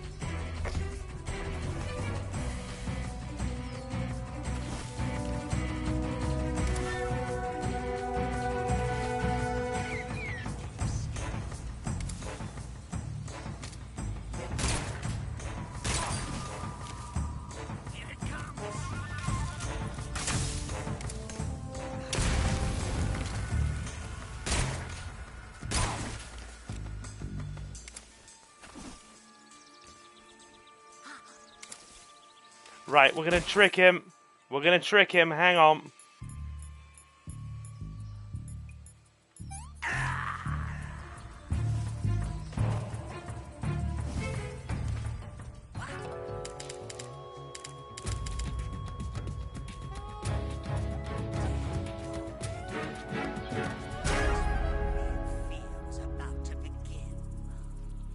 You didn't meet Code Talker.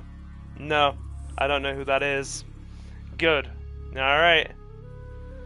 Wrong place to do that. He shouldn't see us. He shouldn't see us. We can probably land a headshot here.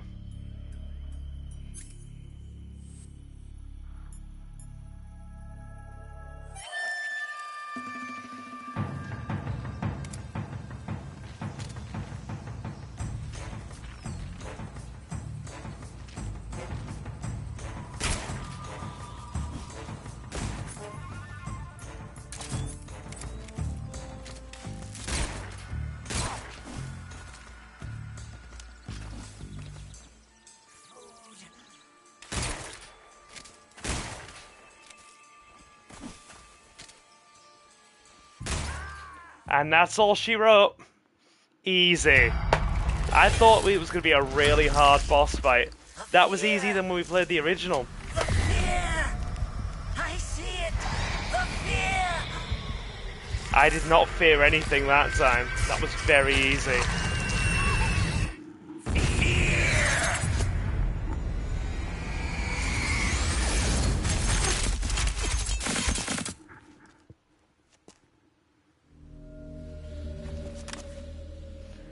Basically, you barely got halfway through MGS5.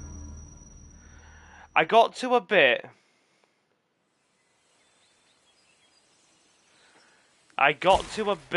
Where,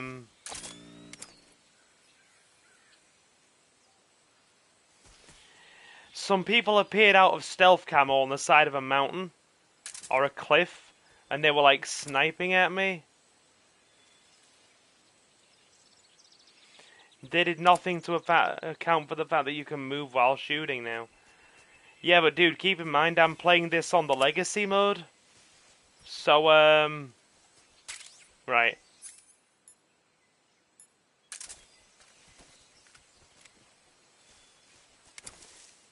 Dude, it's really, really hard. Right? Keep in mind, right? What you're seeing here with the gun aimed, and me moving, right? Right? This is all on one stick. This is all on one stick. I am moving on the left stick while holding frickin' R2 down, oh sorry, L2 down to aim. Because it's the only comfortable way to be able to move and shoot. Because the control scheme is so balked. So there's no way for me to properly aim while moving. The only way for me to actually do it, because I'm playing Legacy, I can't move. I can only aim and shoot in first person, and I cannot move. If I'm aiming, I physically cannot move under the Legacy control style. If I'm trying to aim and shoot in first person. So in that regard, it's true to the original.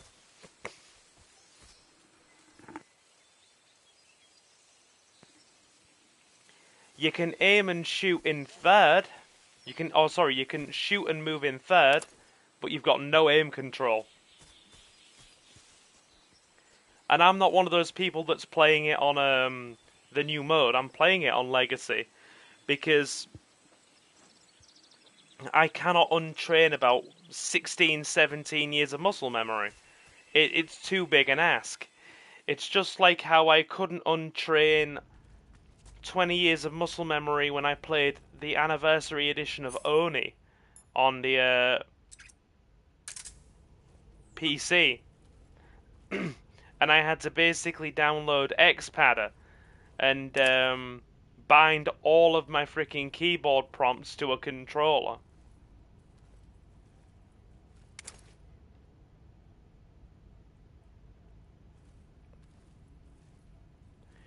Right.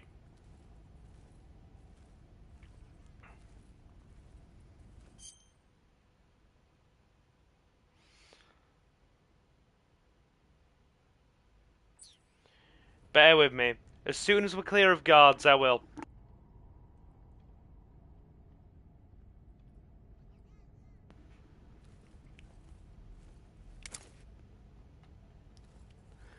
I'll get rid of the guards first.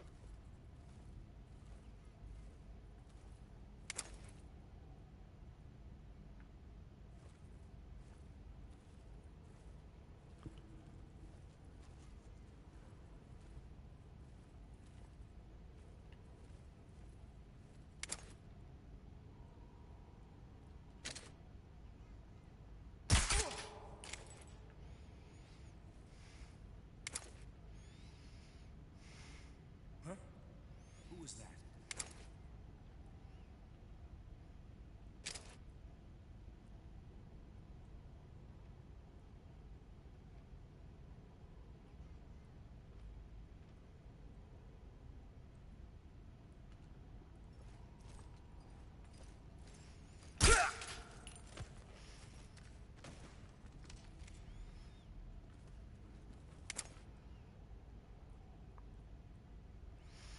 Cool.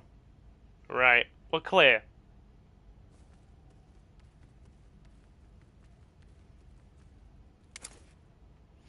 Just about.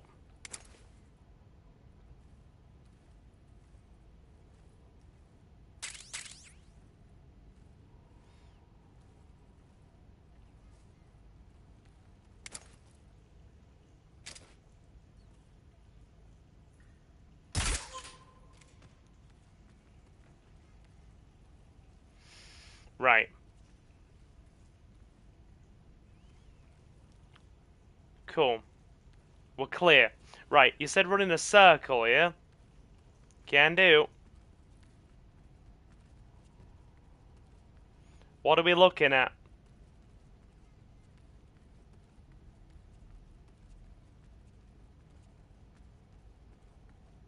What is it?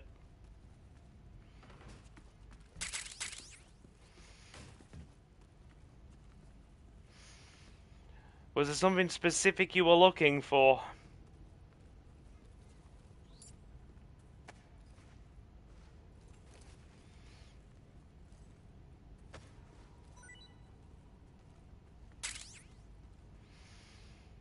I feel like you were looking for something very precise here, and I don't get what you are all like searching for here.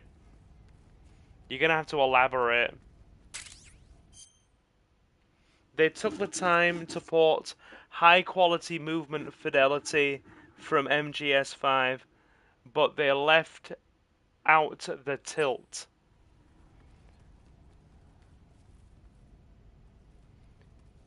I'm illustrating the lack of procedural tilt. Okay, no, that's fine. I get you. Right. Right. Well, look, I didn't play 5 as much as the... the games I have played, I have played 1... Like, dude, I am an OG player. I have played 1, 2, 3, Peace Walker, about half of Phantom Pain, and my girlfriend played most of Ground Zeroes.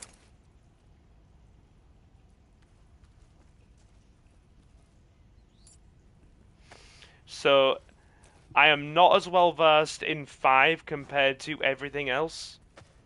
I'm more of an old school player, so you're gonna have to explain to me the inner workings of the control scheme to be able to have a better understanding.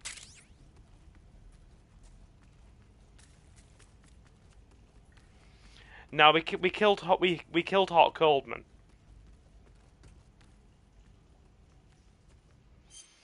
In both MGS 1 and 2, they actually had to force turn radial tilt in the player matrix. Okay.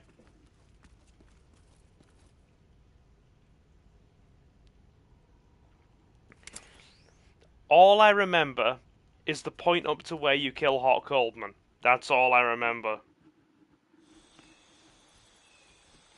We played a bit further, but I don't remember anything more than the Hot Coldman bit. Keep in mind, this was going back, what, 10 years ago?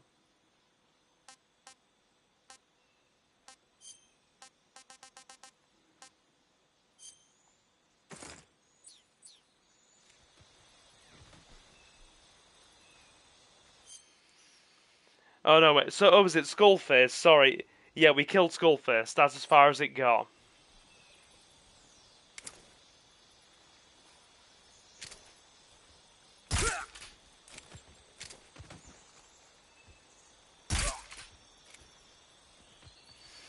Sorry, for some bizarre reason I mixed up Hot Coleman and Skullface there. Yeah, we got Skullface because I remember the bit where they were talking about Phantom Pain or Phantom Pains while shooting him. Right. Let's carry on reading what Eugene was saying. Sorry, dude. Yeah, we got Skullface and we got a bit further than Skullface. Like I said, we got to a bit where I remember some dude's been in stealth camo on the end of a mountain and then like trying to lethally snipe us.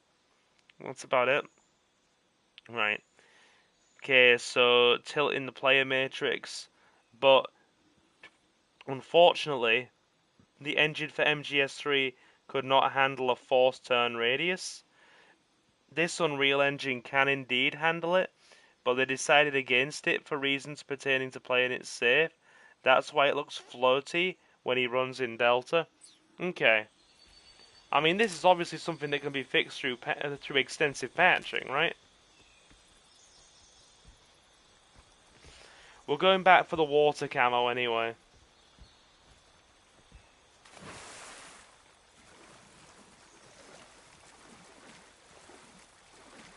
We all like quiet. I do like quiet. Through extensive patching. Would they be able to literally freaking patch the game to fix this, or is it just too built into it? Is what I'm asking essentially.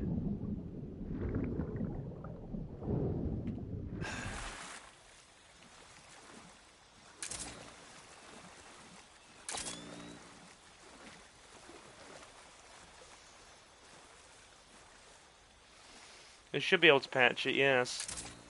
Just like I would like them to patch, but they won't because they are Konami. Dude, trust me, I feel you in that regard, okay? I feel you in that regard. All I have to say for you to understand some of my frustration when it comes to, you know, these kinds of things is I'm a Yu-Gi-Oh player. I am a Yu-Gi-Oh TCG player. I don't think I need to say any more than that, do I? As to why I understand you to a frustrating degree on that one.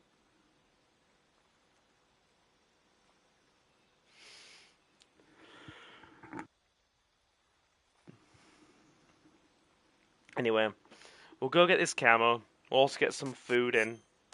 Stay topped up.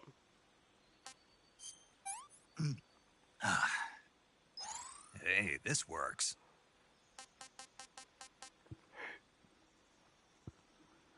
And because players value snappy robotic movement over weight and immersion, dude,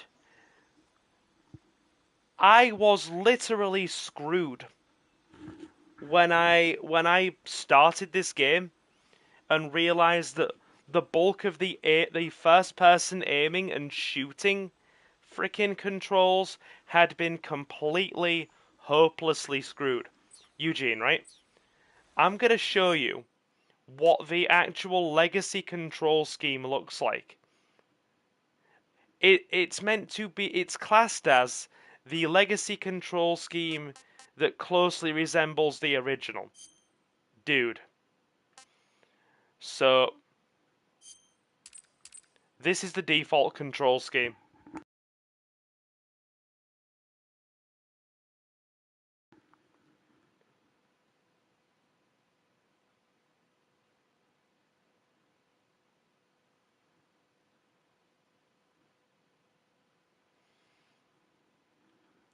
Can you see that? You look in first person view with R1, you aim the weapon in first person view with R2, and you move the camera on the right stick. Can you see why that is a problem? I had a 25-minute rant about this in the first stream.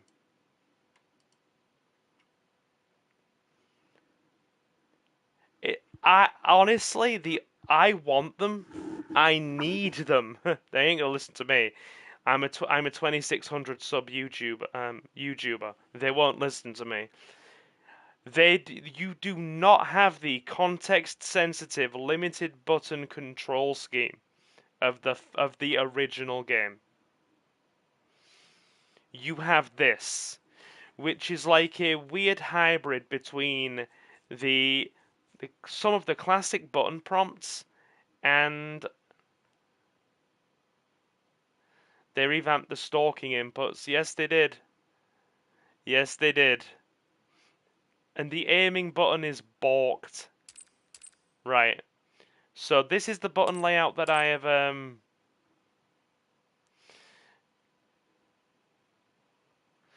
this is what I have changed it to. This is what it is by default on the legacy style.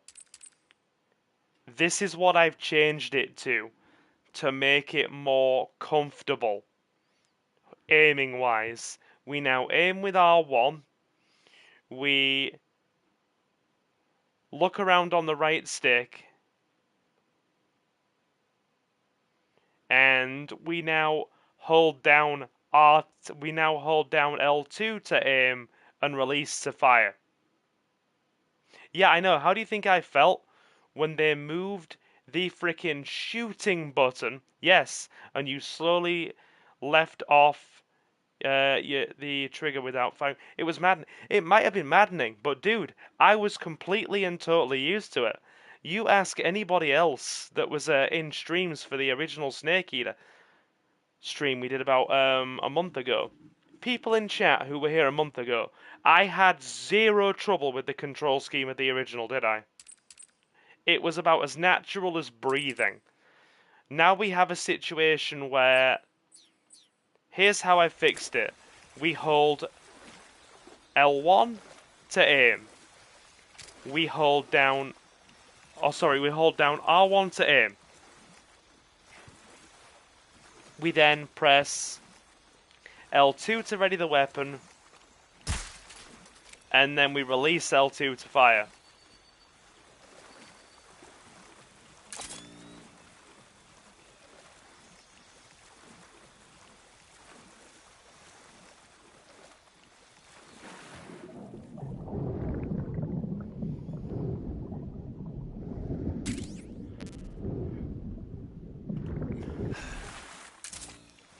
Breathing on manual mode now.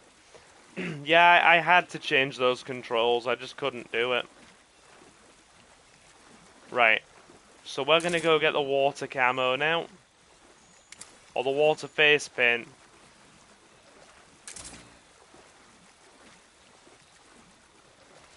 And then we're going to head off to go and fight the end.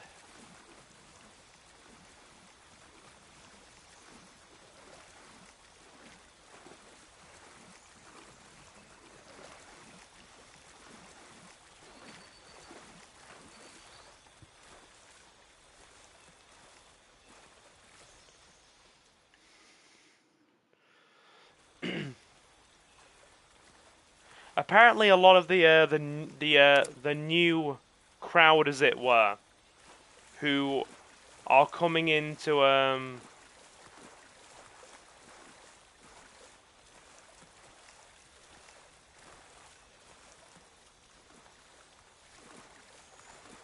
the water, indeed. Apparently, a lot of the newer kind of YouTube crowd who have come into this game and played it for the first time, were like, oh, these controls are like really, really smooth, etc., etc.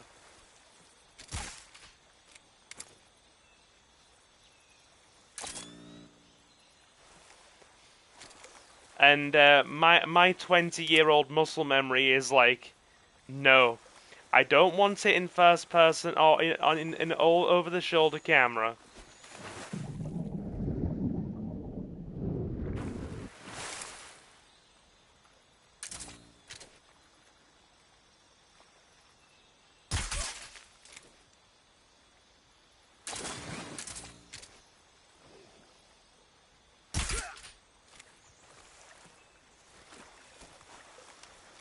I'm gonna drop this link in here for anyone interested to see what I'm talking about. And I say there's no radio. When I say there's no radial tilt, I don't think you'll be able to. Dropping links is set to mods only.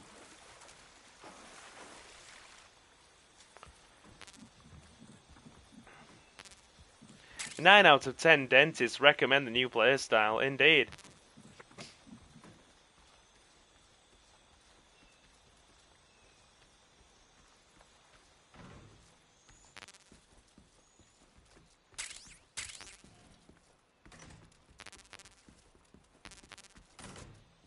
Nah.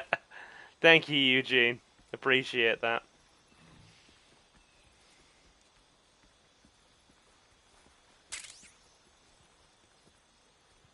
There we go.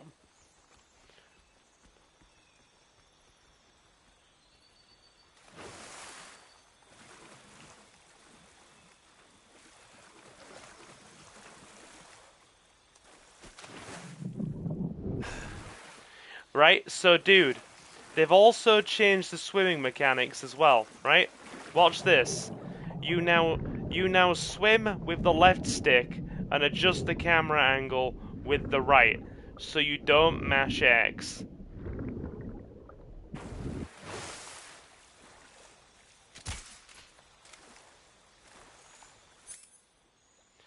The reason I keep randomly shooting as well is because muscle memory. My brain is going, I need to equip something from the left window. I need to press L2 for that. Because that's what the classic controls say.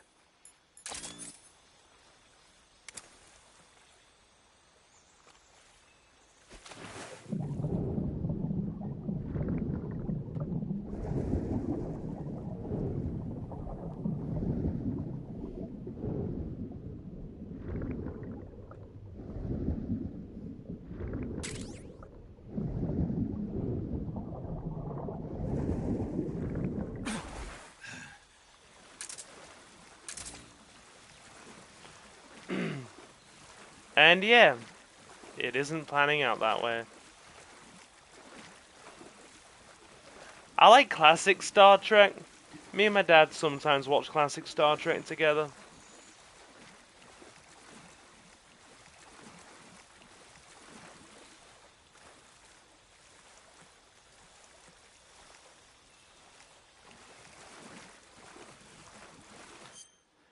Is swimming a big part of your physical therapy? I forget if that was one of the things they had you do a lot of because of the lack of gravity and such. That is actually a genuine question. And my answer is no. And this is where you're going to frickin' shake your head at me and go, what? Because I have, as part of my my gym and as part of my frickin' program for my muscular condition, I'm getting an NHS subsidized gym and physiotherapy program, and that subsidized program gives me full access to all of the sports center's facilities, including gym, pool, exercise freaking areas, and a personal trainer for 10 weeks, and I don't once get in the pool. I don't once get in the pool, my man. I specifically just use the exercise areas and do basically stretching exercises and weight training with my, well, basically stretching exercises, weight training, and leg exercises with my personal trainer. Wait, are we in South? We are in South. Okay.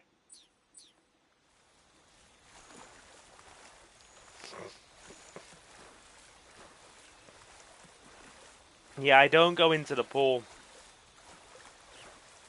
Should I? Probably. Am I going to? Hell no. Given that I've piled on nearly 4 stones since the pandemic, people are gonna see me get in, start screaming whale, and start chucking harpoons.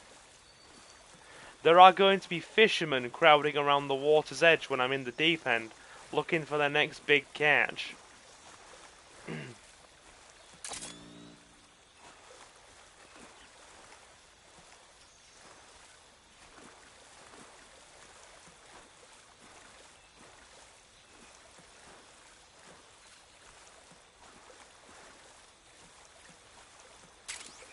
Water camo.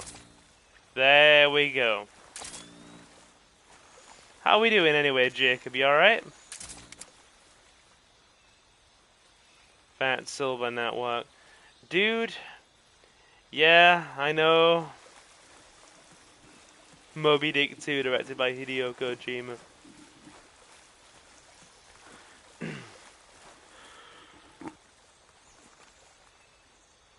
Yeah, not too bad, Groggy. Nice to have you in anyway. Yeah. Frickin' hell. 10, 24. Why backtracking? Water face camo, dude. It'll render us nearly invisible during the end fight. Or help, alongside the overall uniform, with rendering us nearly invisible.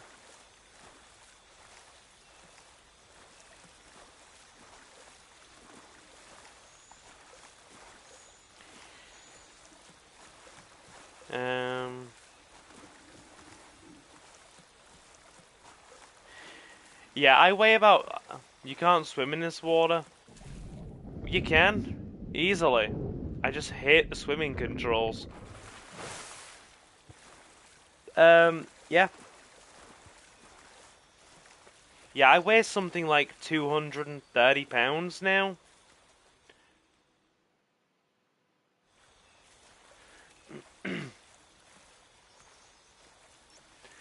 A friend of yours was streaming this yesterday on the hardest mode on a no-kill run, and he just lost it over the pain. Yep. Yep. You saw me struggling with the controls. Yeah, I weigh about 230 pounds now. I have literally gone up from like frickin'... What was I? About 180 to about 230. So people are very likely just going to start screaming whale and start lobbing harpoons into any body of water in which I am present in. 230 isn't good, my man. I know. It really isn't. Not when you're all of 5'8". Dude, I used to be 180. Around the time of the pandemic, I was about 180, 190.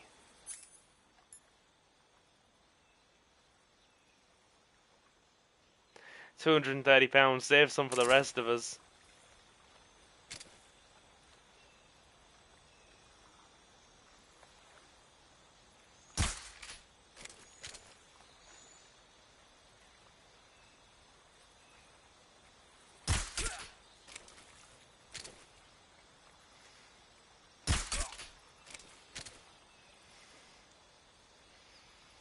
We need him to turn around now. If not, he'll go over the edge.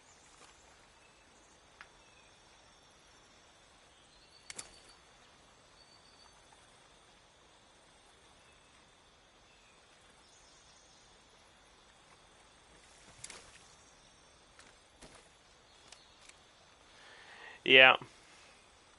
What do you think of Steven Seagal, Silver? I like him in that movie where he's taking out a bunch of dudes who hijacked that military submarine. I like that movie. That's a good watch.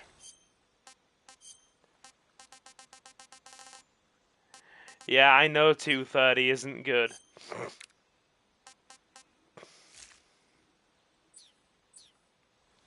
Under Siege. Yep, that's the one.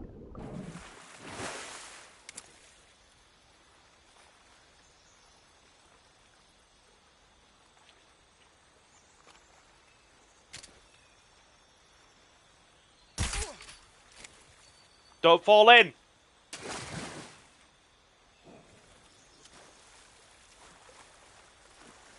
Okay, question. Important question. Is that going to ruin my no-kill run?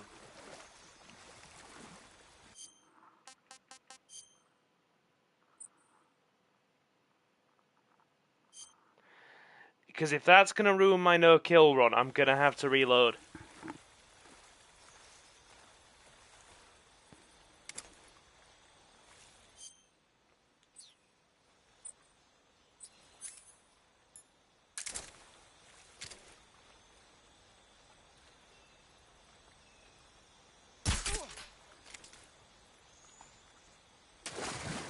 You can't stop it. Because of his positioning, that's so awkward. I am deliberately trying to non-lethal this.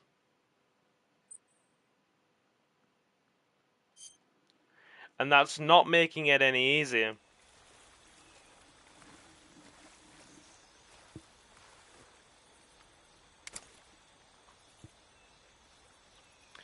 We'll go around that one guard, it's fine. You can throw guys off mountains and make them crash motorbikes and still counts as non-lethal. Thank you, by the way, for that, Mango. Appreciate it. I've never watched any of the Taken movies. I never have. Probably should. But I never have.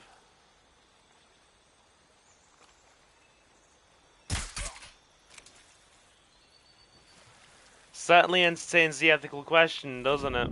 Yes. What constitutes non-lethal? That sounds like a question to be asking in modern Britain. If somebody, say, burgles your house, what constitutes non-lethal force?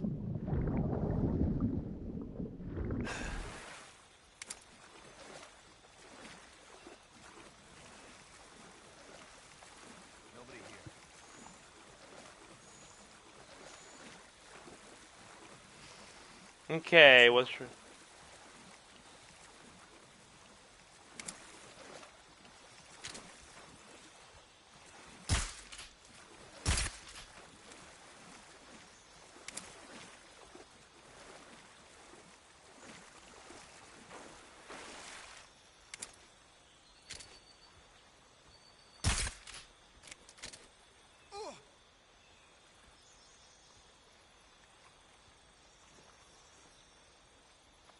Cool, that solves that problem. Baseball bat to the head. Actually, give me a minute.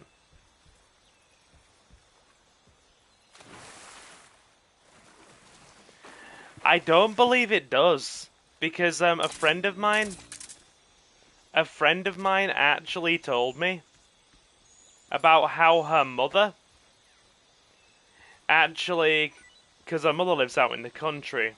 They live in the real rural sticks. I don't mean like, you know, you kind of mid-sized market town, like myself, near a big city. I'm talking like, you know,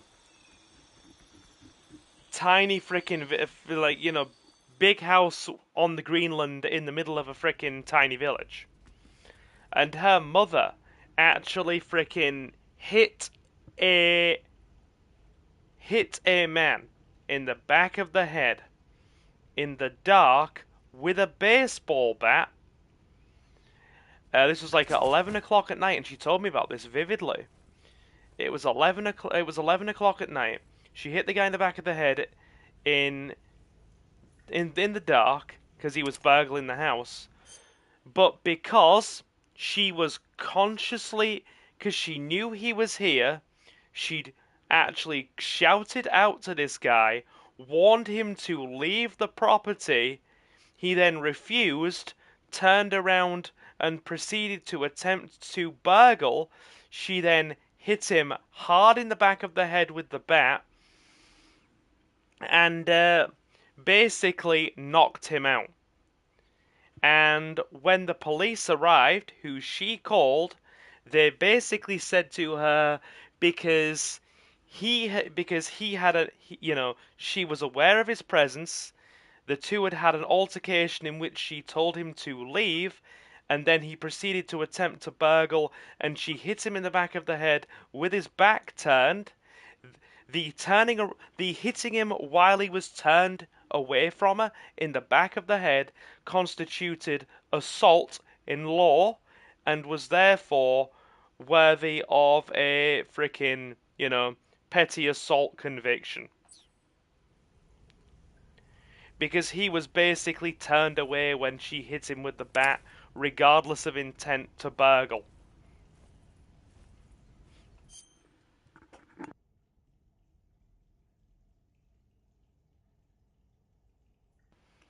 What did Jay say there? Oh, sorry, Jacob. I can't believe you had undercover female police officers jogging around in London trying to get men to can't call at them so they could... Are you serious? Is that a legit thing, dude? Because, like, I'll tell you, if that's Sky News...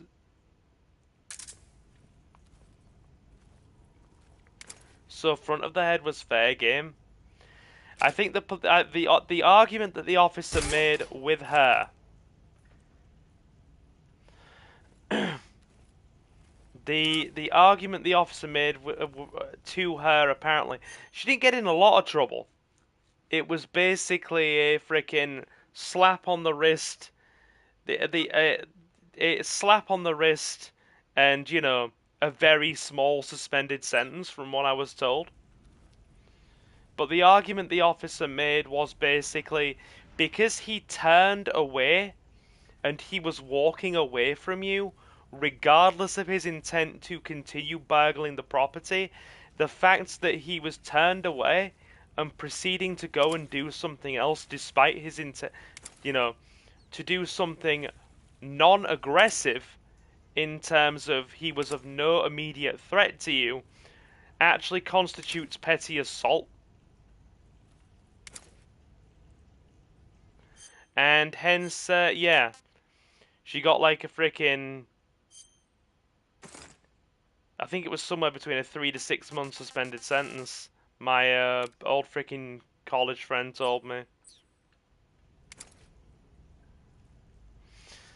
Like, the police officers were like, we totally understand why you did it, but it's just the nature of the situation and how that translates into law. So reasonable force in a home defense scenario in this country is very murky. It's very, very murky. Which makes me worry as a vulnerable person. Because one, I'm in no position to defend myself, physically speaking, should somebody attempt to burgle or steal from me. And two, then you've got the added stress of, well, in the very likely ineffectual scenario that I attempt to defend myself, should somebody try to burgle me, then what do I even do to defend myself? Yeah, Jacob, was this Sky News?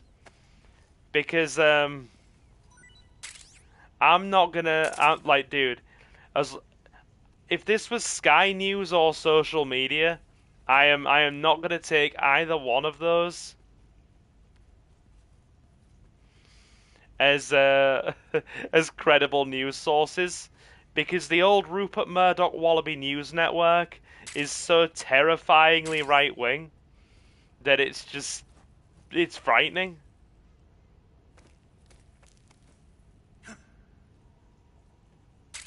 And social media is just so full of freaking, misinformation that I'm immediately skeptical.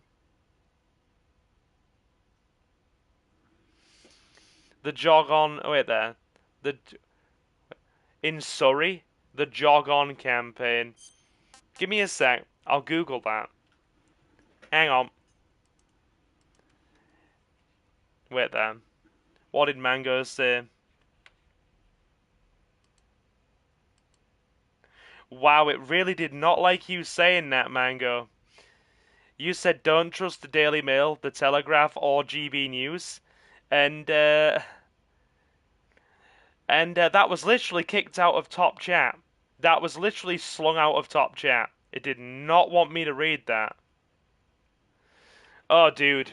GB News is comical. They should call it GBBs. Nigel's gonna stop the boatmen. I see 1, 2, 3 boatmen. How many boatmen do you see, children? How many boatmen do you see, Nigel?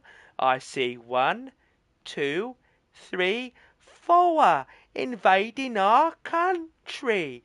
That's right, kids. 4 boatmen invading our country. It's basically children's TV for right wingers.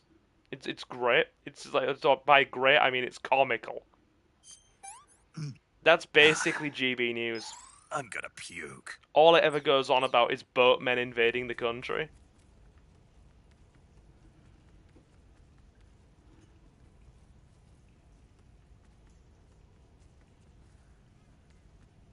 It's like, dude.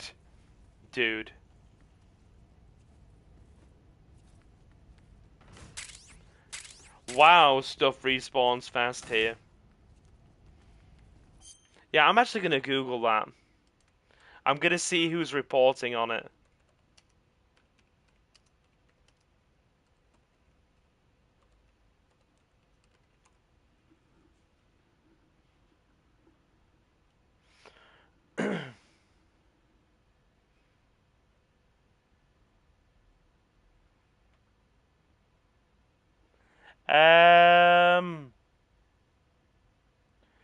Okay, apparently it is real. It is real. It's on the Surrey Police website. It's on the Surrey Police website. Surrey Police has launched a force-wide campaign to stamp out street-based harassment against female runners. The Jog On campaign is an initiative by Surrey Police to combat street harassment against women by deploying undercover female officers as runners in high-risk areas to identify and deter offenders. It says deter offenders, not arrest. It specifically says deter and ward away offenders, not arrest. It specifically says that. Launched in July 2025, the campaign addresses the common issue of catcalling and sexually suggestive, inappropriate comments towards women, in order to create safer public spaces for them. Support crews are available to intervene when a female officer experiences harassment during these undercover operations. So it is real. It's legit.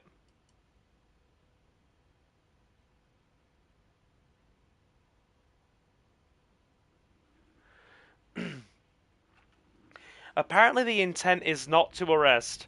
It's to deter people from doing it. And this is actually official. Yeah, I Google searched it, and I actually looked on the Surrey Police website. So no word of a lie, and it hasn't been. This isn't something that's just been slung around on right-wing press outlets or fake, like the usual freaking misinformation-driven, social media sites. It is a legit thing.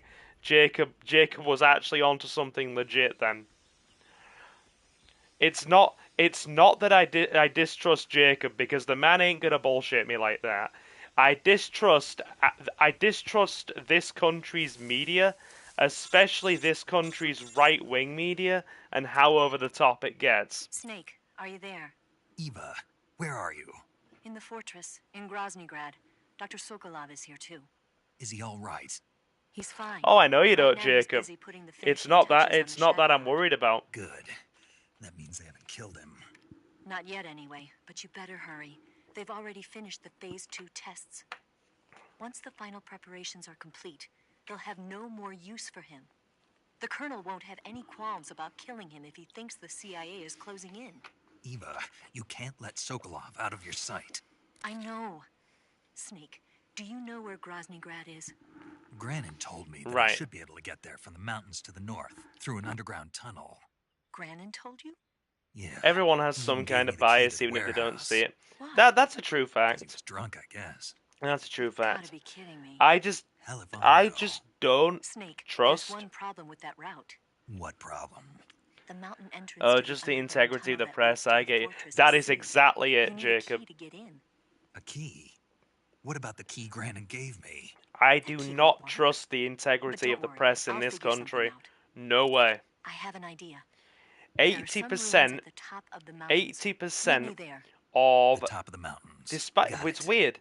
Wait, Despite Britain being there's like something else I've got 60, to tell you know, of Now what? I heard that one of the 65% leaning cobras is liberal. waiting for you in the jungle at the It's foot of a the much more mountains. liberal leaning He's a country. legendary sniper called the End. It is. We're about Yeah, on average I've we're seen about him 60 before. 65% That liberal. ridiculously old guy, right? Don't underestimate him. He's known as the father of modern sniping. Is he alone? No spotter? Hang on. None. He's all by himself. I'll finish after the codec call. Apparently, he doesn't need a spotter. You can't be serious. The entire It's forest identical is on his voice side. acting, Eugene. Forest? It's the Stay same. alert. They've just Yeah, made the codec calls I'd sound hate like they're to coming have through a it be the radio. end for me. But yeah, basically, what it is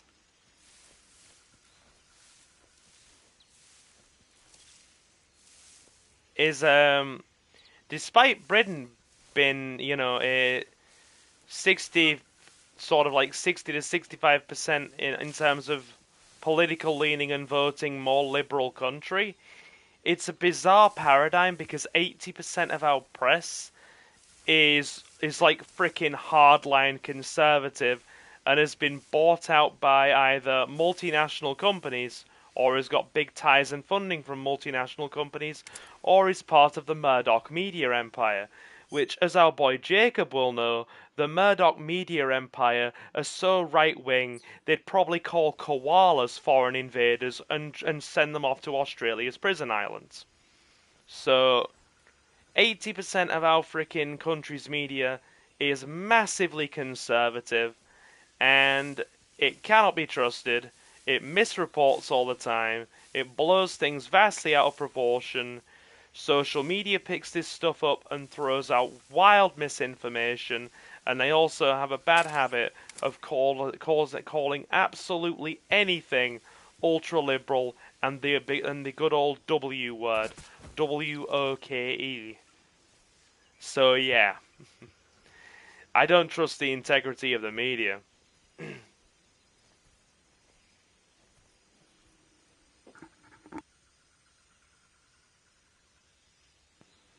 Oh yeah, dude.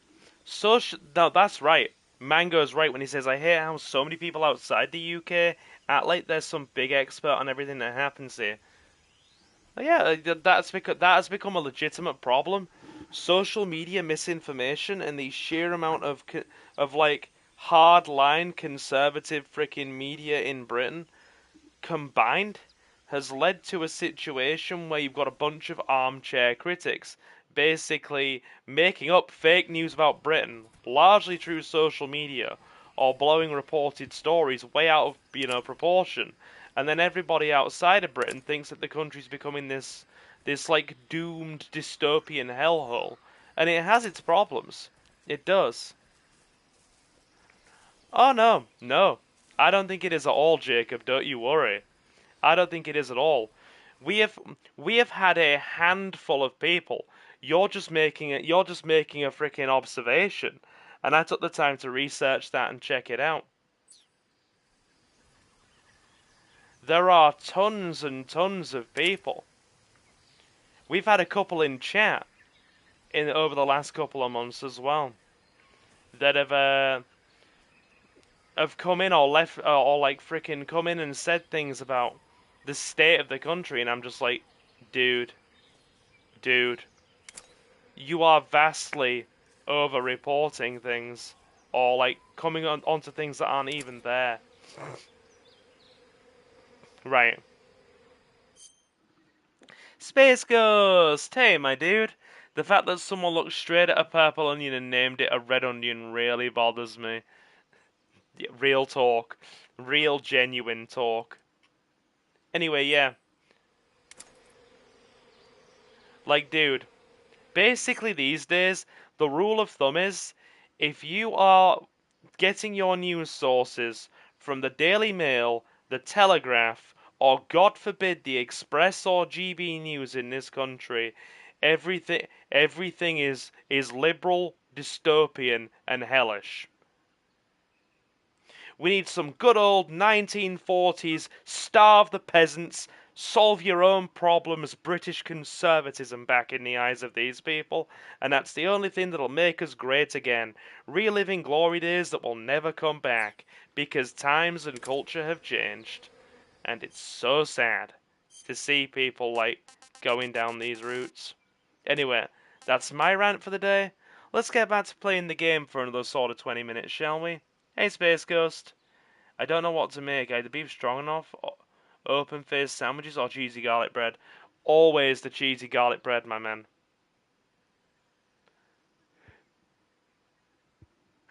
Good old Winston. He's on the £5 note now.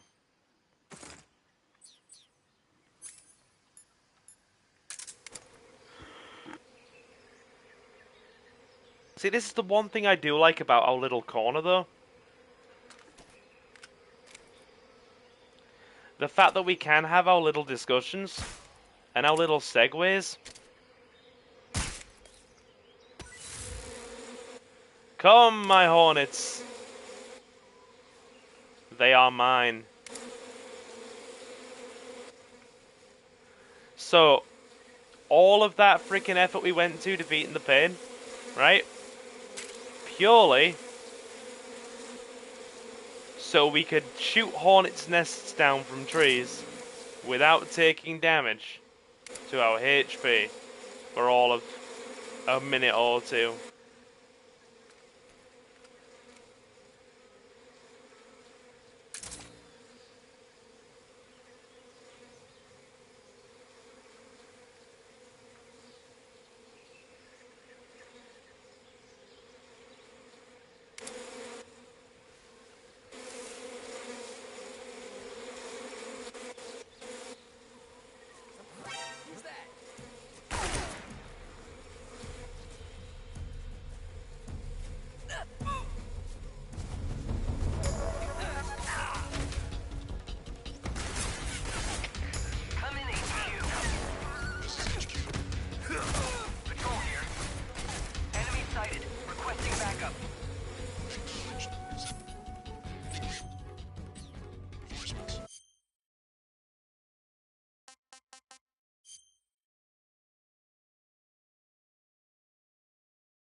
Oh, sorry, dudes. I must have muted the mic while I cleared my throat.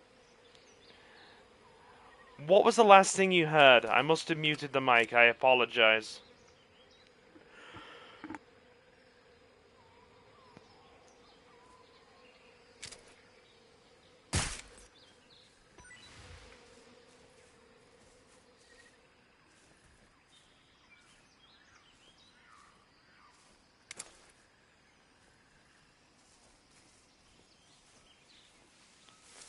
Something about a sandwich. Yeah, sorry guys.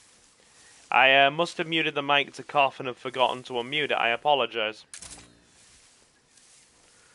What's this little tunnel here? Oh yeah. Just how... I was just like, oh my god, you're not telling me that the professional's another freaking... The professional's another armchair critic. I was basically just saying, all this discussion is reminding me that I'm back at work on frickin' Wednesday. I have frickin' council meetings to attend, and also frickin' committees to write agendas for, frickin' take the minutes for, and also attend. So I have like a lot of clerical work coming up in the next kind of week and a half. Well, week to week and a half. I mean, on the upside, when I get it all out the way, I then typically have a 3 to 4 day period where things are quiet, and then it kind of goes back into another flurry activity for about 3 to 4 days. That's typically how it works. The good thing is a lot of it's work from home too. Apart from when I actually have to go into the town hall to attend meetings and speak to our secretary at the town hall. Or our clerk at the town hall. So yeah, things will get busy for me again over the next week. The joys have been a freaking constituency... the freaking constituency branch secretary and a town councillor. Where are we on the map? I was going to say I had no idea where we were. And I've got hiccups now, sorry.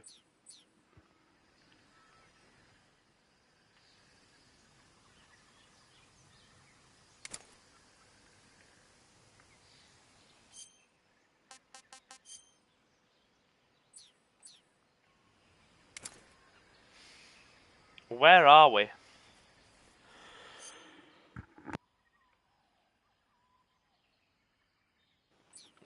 Let's go. Silver, when he does his speeches, hear ye, loyal subjects. Oh, God. No, guys, I have a freaking event... Oh, sorry, I have an environment committee meeting. And, not only am I attending that, I'm chairing that. Because I'm vice chair of the local environment committee. That deals with a lot of the stuff to do with our green space and wildlife preservation.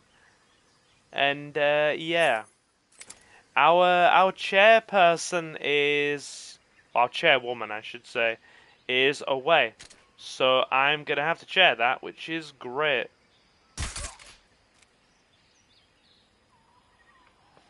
Two-hour speech on planting trees. Yep. Then I have a load of work to do for a campaign committee towards the end of this week. Then I'm also going to have to frickin' write the agendas and prepare and host a frickin' executive meeting for one of our frickin' branches over the next week, so I need to prepare an agenda for that. And then I've got 2 meetings next week, which are a finance committee and an events committee. Oh, God. Like, dude.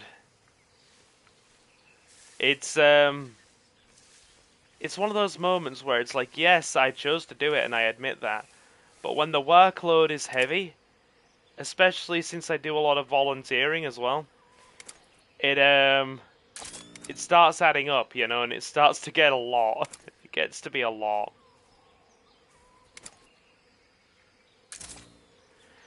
The post office stuff's still in the news quite a bit.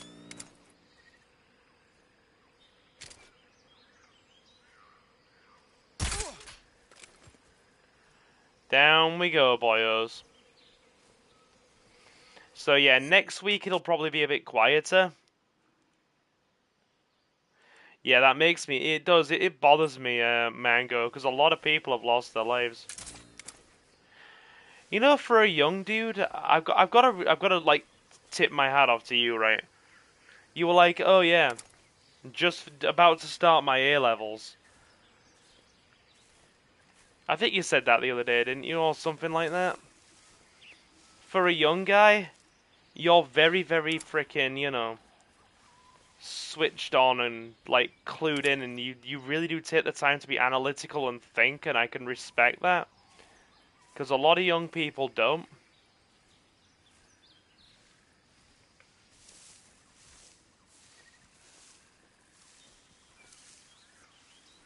Or at least I think you said something in a previous stream about you're going to start your A levels.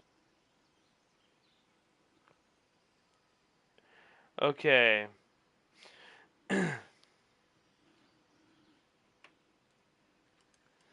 What's that? The Space Ghost said it got kicked out with Top Chat. Government cleaning up the streets to Oh yeah, just finished GCSEs. Yeah, right. Respect to you, my guy. Respect. Because a lot of young people don't take the time to be clued in and analytical and really look at the bigger picture, the validity of news sources, really analyze what they're seeing, digesting, hearing in the world around them. They just believe what either influencer or freaking public figure of their choice tells them without thinking. So it's refreshing to see that difference from a young person, and I respect that. It's just because there's nothing else on TV at 6 p.m. Fair point. Fair point.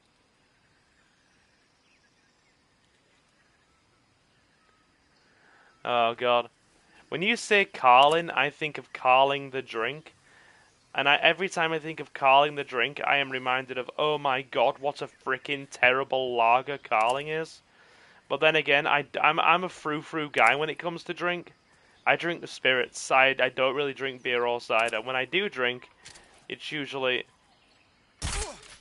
rum and colas and freaking whiskey.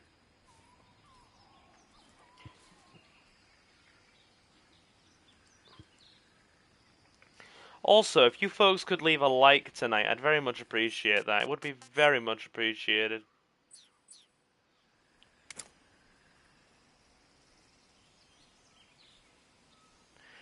No, Jacob, please don't. Please don't. Carling is like the Dole Q special.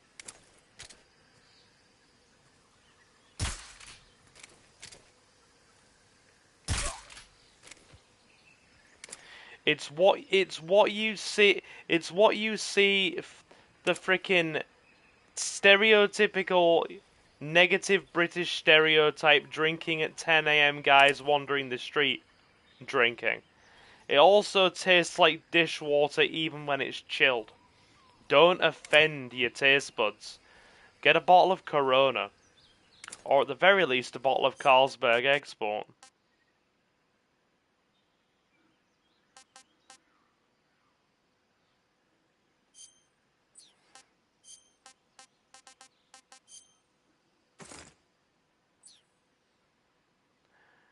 I'm an alcoholic. Yeah, dude, I forget that. All the more... Alright, dude. I drink at 10 a.m. all the time, says Jacob. God. Well, okay, at the very least, don't offend yourself with that kind of slop. Get a decent drink. Also, dude, I hope you are getting in a more positive place with things. Because, like, I do appreciate the humor and the self-awareness. Trust me, I am a disabled dude with an eating problem. I am totally aware of the I can totally respect the self-awareness and the humor. But take care of yourself, alright? I do worry about your well-being.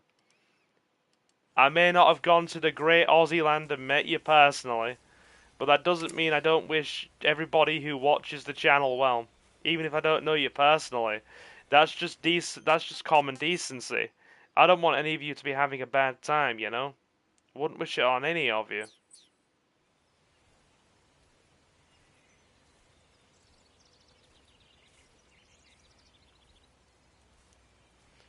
Really wouldn't.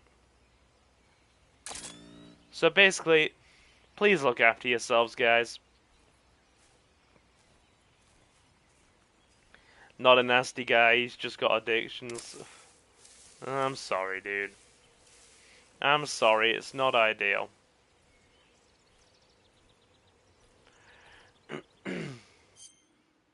Wait there. Hang on, what's been said? Who'd win in a drinking contest between an Englishman and a German? Or an Irishman, as Space Ghost has pointed out. Good point. You know, my dad sometimes relays a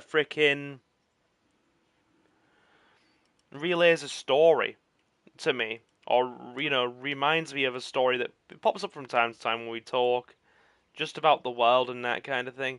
He sometimes reminds me about how my grandfather, when he was overseas in the war, because he was merchant navy, it was in some far away freaking land. I think it was out towards the east or freaking the Caribbean or somewhere. He was somewhere, and he was like, basically, they were on land for a while because he was part of the merchant navy fleet. He was a radio operator on the merchant navy fleet, my grandfather, and he was drinking in a bar while some fellow freaking officers had a German prisoner there, and he literally just sat there with this German prisoner, drinking beers together with him, and had a bit of a drinking session with him, and had a real casual, nice, cordial talk.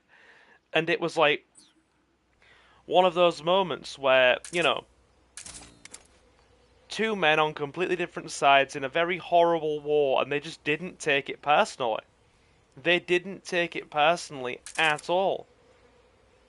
And it was very nice to hear that story retold by my old man. Really was. Did he get to meet King George III? No.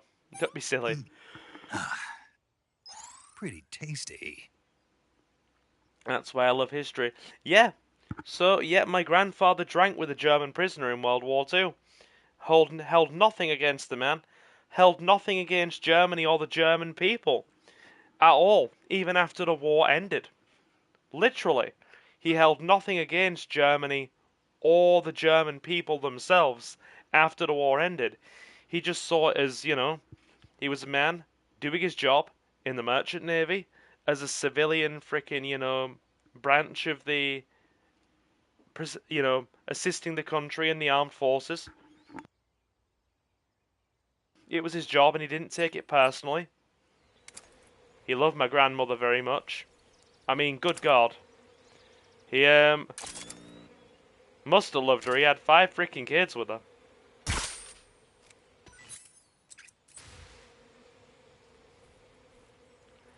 And, yeah. I miss Grandma now. I miss Grandma. I was like 6 when she passed away. Because, I had freaking much older grandparents. And it's kind of translated into my generation as well. I'm the eldest of my generation. And the only boy on my dad's, the whole of my dad's side as well. So there is literally nobody else there is no other male to carry on my family line. I am the only male. Although I think my sister said that when, her and her boyfriend finally, tie the knot, he wants to take our family name instead of keeping his, because he's Polish, and his choice is either taking our family name or having his family name on it. His passport and marriage certificates and the like. And I think he's gonna take ours. I think he literally wants to take ours, actually, and he's said that multiple times. So, I may not be the sole savior of my family line. So does that mean you're going to be continuing the family name sometime soon, Silver? I wouldn't say necessarily sometime soon, but trust me, it comes up a lot, okay? Every time we have the yearly family gathering, my dad's not too bothered. My dad's like the most chill dude in the world. He's like super chill, so laid back. He's not bothered about having He's not bothered about having grandkids at all. Like how so many parents are bothered, or especially you see so many of them are, even to this day, bothered about having grandkids, like they really want them. Like, don't get me wrong, I do want a kid. I don't want like 2 or 3. I'm happy to just have one personally, and that's enough for me. All depends on Suki at the end of the day. But basically, my dad's laid back and he's like, "Oh, I'm not like everybody else. I could care less. I don't give a shit. For me, you can leave it. I'm not bothered at all. In fact, you know what? Leave it for as long as you like." His exact words are, "I'm not 70 yet. I'm too young to be a grandparent." Those are his exact words. He has said that to my sister before.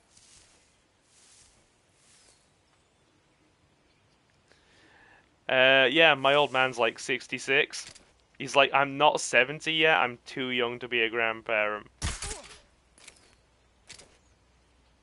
My old man just isn't bothered. Yet the rest of my uncles, this is where the story segues. The rest of my uncles, every time we have a family gathering, right? And I mean like every time, I am constantly reminded, "Oh, you're the last male of the generation. If you don't have kids, the name dies with you. You're our only hope. You've got to do the job." I'm just like, I get the point, and I do want a kid of my own, but don't unnecessarily pressure me. Don't unnecessarily pressure me. Right, they're down. It's an odd one. All of my cousins are like freaking. It's a complex dynamic with my cousins as well, because my cousin who lives with me, who's half Filipino, she doesn't care in the slightest about having kids. She's happy to be auntie to other people's kids, but she doesn't want them herself, and I totally respect that. She's like freaking, what, 6 months younger than me. Then you've got the next in line, that's my sister, and she's like freaking what, 20, 26? She has got no immediate plans and isn't too bothered right now.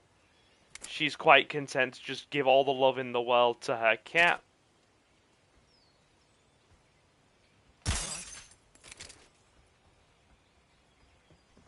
The enemy is close.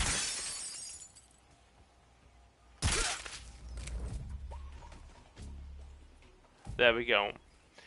Then you've got my 2 of my younger cousins who are like freaking, what? I want to say, I'm doing some basic mathematics here. I've got another cousin who's like, what, 25.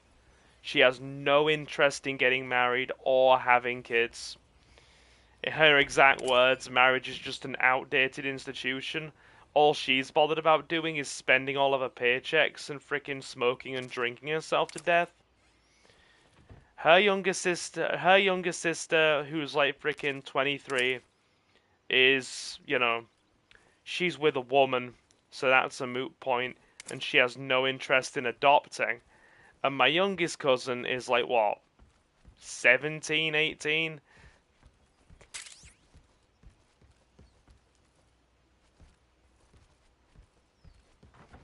So yeah.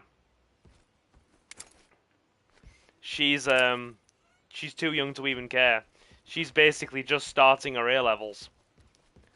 So I am the eldest of my generation, and basically nobody else is bothered out of all of my cousins and family about even having kids. Sorry, that digressed into a bit of story time with Silver. I hope you guys don't mind too much.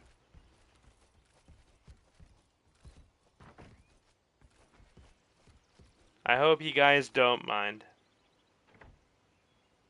The British are indeed coming. Thank you for that, Space Ghost. Silver Law just dropped.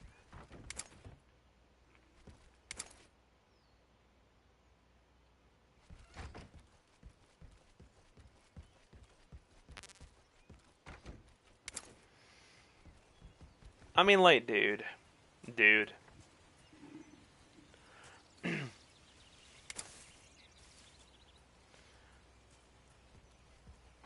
It is what it. I get people's perspectives. I do. It just makes for a talking point, because you get so many people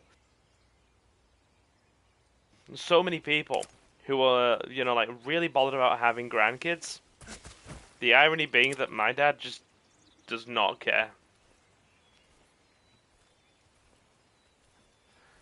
I think it also comes from the fact there's been huge age gaps in my family as well. There's about 15 years between my eldest uncle and my youngest one, because of the sheer amount of the gap between my grandma having her first kid and her last one. My eldest uncle's like 74 now, and the youngest is like freaking what? I want to say freaking 57, 58. There's a huge gap. We were talking about King George III earlier. I loved him in Hamilton. I've not seen Hamilton, dude. I'm actually not. Anyway, I hope you didn't mind the random story time with Silver. Let's get out of here, potentially unnoticed.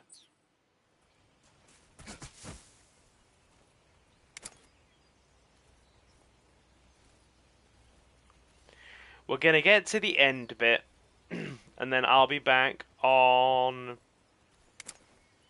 either tomorrow or Tuesday. Won't be Wednesday. I've got council meetings and casework. So yeah, work Wednesday.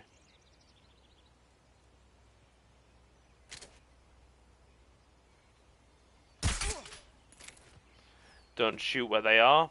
Shoot where they are going to.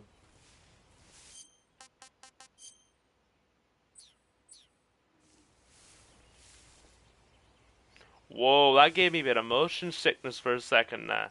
That's very rare. Games don't give me motion sickness. But the way my eyes followed that turn around in the bush, God, that gave me motion sickness. I'm one of those people that games just do not do that to me. It was only for a brief moment. I felt my stomach turn. Probably because I was focusing so hard with my eyes. Anyway, do you know what's odd as well tonight, chat? This stream is actually going to take a record, and it's going to get a very, very prestigious award tonight, this stream. Do you know what award it's going to get? It's going to get the award for quietest and least watched stream probably of this year. It's been very quiet.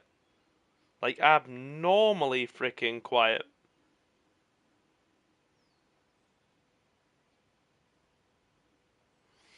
Like, dudes, most of our streams get what? 100, 200, 300 views? And get, like, what? A dozen to maybe 15, 16 people in? And anywhere between 30 to 40 hours of watch time? Tonight, we've had all of 50 views and 10 hours of watch time, which is very quiet for us.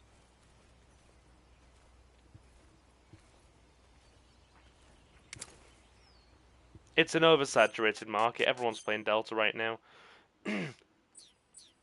Yeah. And be honest, are they going to they're either going to choose one of three options. They're either going to choose big well-known content creator just cause, and that's it. They're either going to choose option 2, which is favorite streamer of their choosing, and I absolutely cannot fault them for option 2, because that's what a good handful of you guys are doing with me, and I appreciate it. You could go anywhere else to watch this game, but you are watching it with little old me as your streamer of choice. So thank you for that. Or, in the eyes of a complete stranger, they have option 3, which is, after, watching little old me, who, to the uninitiated, currently has about 6 people watching, and they've never seen me before. So a lot of them are going to either choose streamer of their favorite streamer of their choice, or big streamer playing game just cause big streamer and well known. So I totally understand it. I do. It just makes me a touch sad.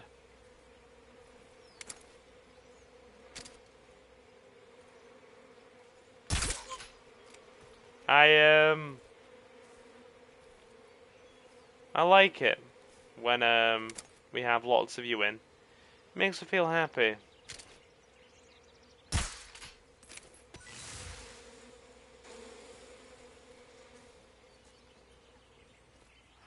Also, they've made the attack radius on those hornets way small.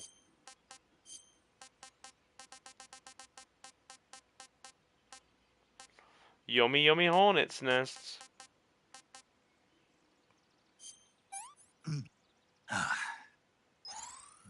Delicious.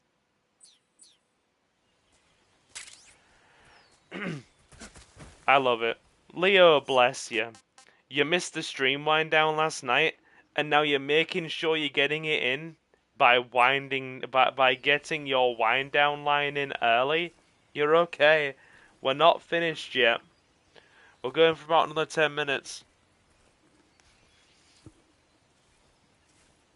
Oh.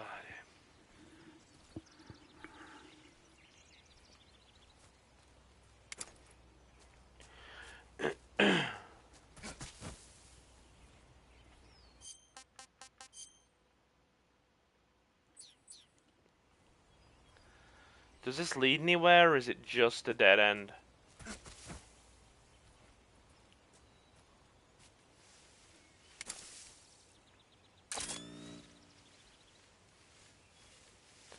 I don't know, but we are gonna find out, God help us. Looks like it's just a dead end. Also, is anybody in chat still interested in checking out that RTS game? Dawn of War Dark Crusade. Because it's just had its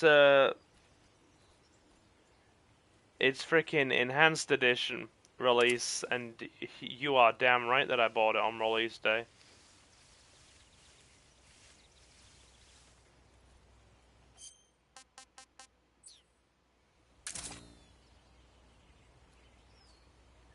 I mean, on that note, how many of you are actually Warhammer fans? And if we have a few of you, what faction would you like us to play? Because if it's going to be Dark Crusade, for me it's either going to have to be Imperial Guard or Tau. They are my race of choice. And if we end up playing Soulstorm, it's going to be Dark Eldar. Because I used to play Dark Eldar in tabletop when I was like 17.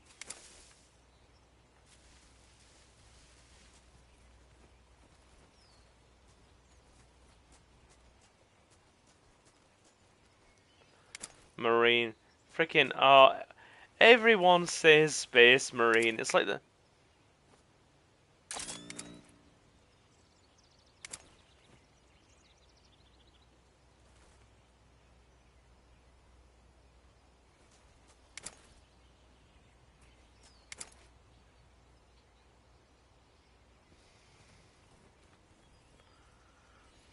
It's like the most bargain basement option. Go Space Marine. I don't know jack about Warhammer, so I'm going with the Separatists from Star Wars. Okay, right, Mango, when you're not watching streams, I'm actually going to give you a recommendation.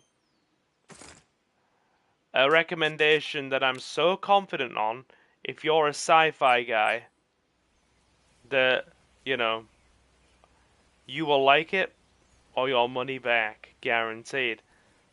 And that is, check out some Warhammer 40k lore videos, or check out a nice long 2-hour video when you need some background sound discussing the lore of the Warhammer 40k universe. And I promise you, it will like excite your sci-fi buff so much. Sometimes I sit in bed and listen to lore videos discussing various different factions and groups within the Imperial Guard that are all the Astra Militarum, because everything's in that nice, sexy Latin these days. And they're like the human race in the Warhammer universe. Servants of the Emperor. The Emperor's children. Long live the Emperor. Been sustained on 1,000 souls a day on his golden throne. And put it on my tab. Good man. You won't regret it. So much so that I am convinced, you will come back to me in maybe a few weeks, or a couple of weeks at the very least, or something, and say to me, you know what, Silver? I'm actually quite engrossed in this. I mean, there's no guarantee you will be. But I'm quietly confident.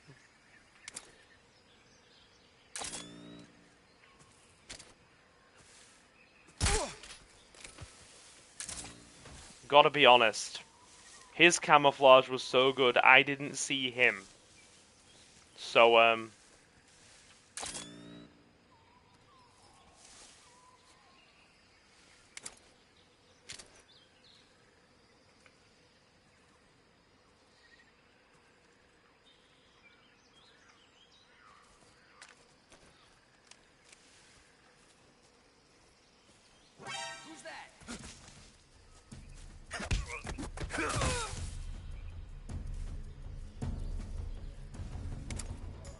all because I struggled with the crouch mechanic.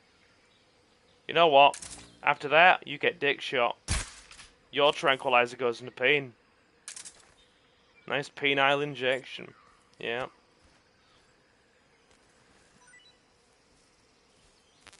Cool. Now, I'm not gonna go immediately in to the end. Alright. Why did I do that? I'm an idiot.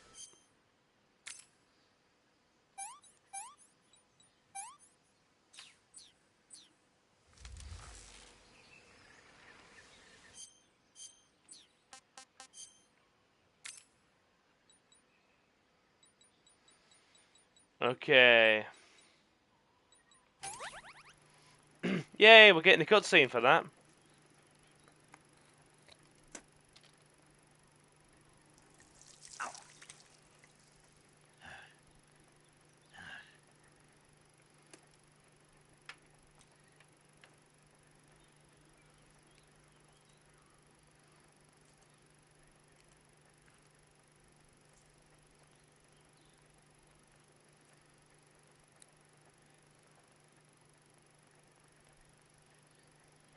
Nice.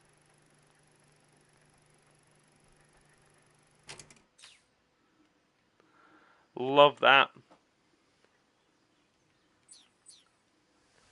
Right. Considering most of the next stream is probably going to be the end, do you want to see the end cutscene now, or should we save it for the next stream? As like I'll run into that. Also, I'm just going to quickly check how we did it the last time. Going to go back to last month's stream. And actually check that.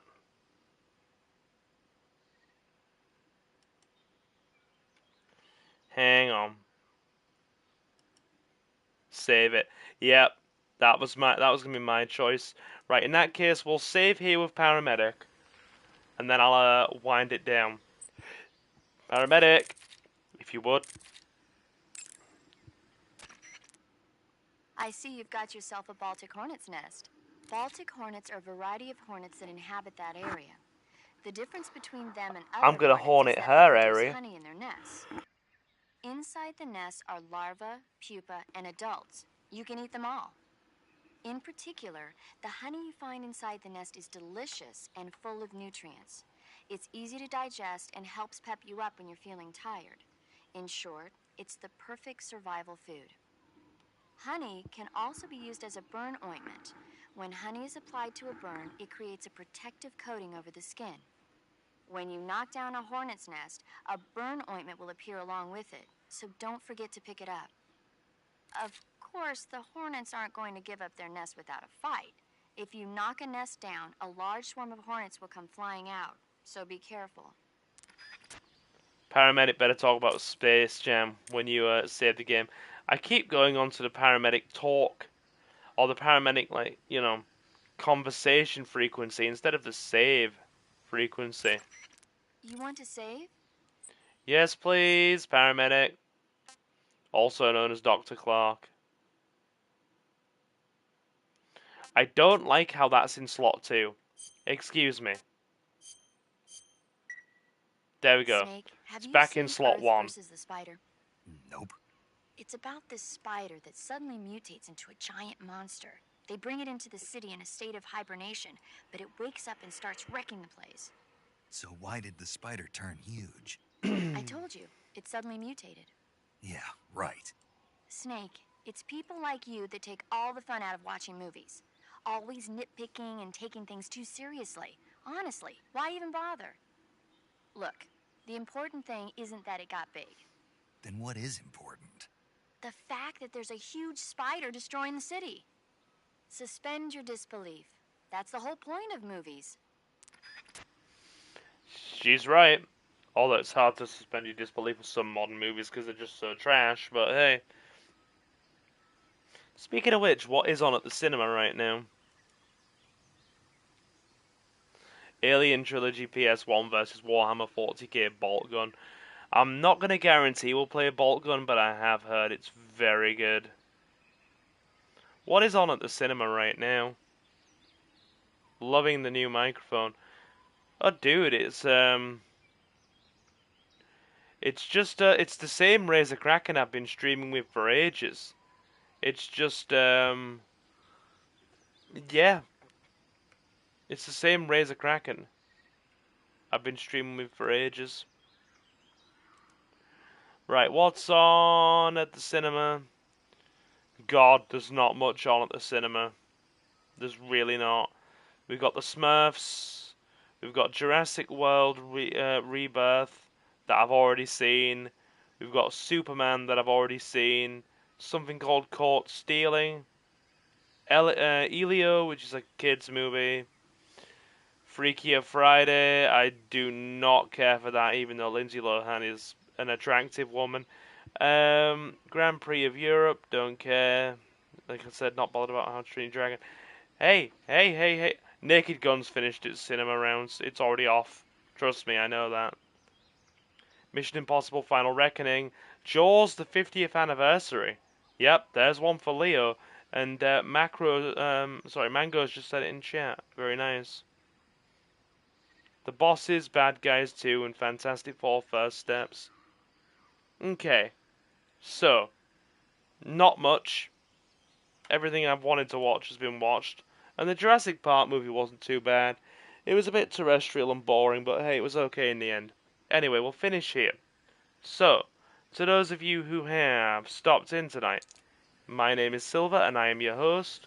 We play a lot of GTA, Resident Evil, retro games, remakes of retro games, Pokemon, Digimon, and whatever else you fancy, or whatever else I fancy, to be fair. If you are new, feel welcome to leave a like and sub. Our next big milestone is 3,000 subscribers, and we would love for you to join our awesome little community. To those of you who want to be kept up to date with everything we do here, you can follow us on Twitter/X and or Blue Sky at Silver Gaming Network, or by following the handle SilverGaming01, so you always know when we go live and you never miss out on a live stream.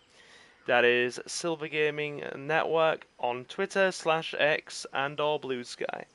And to those of you who want to become a channel member and support us even more, you can hit the subscribe plus button on the channel and become a channel member for just 99 pence a month. And every channel member and silver patron gets an exclusive shout out at the end of every live stream and pre-recorded Let's Play part.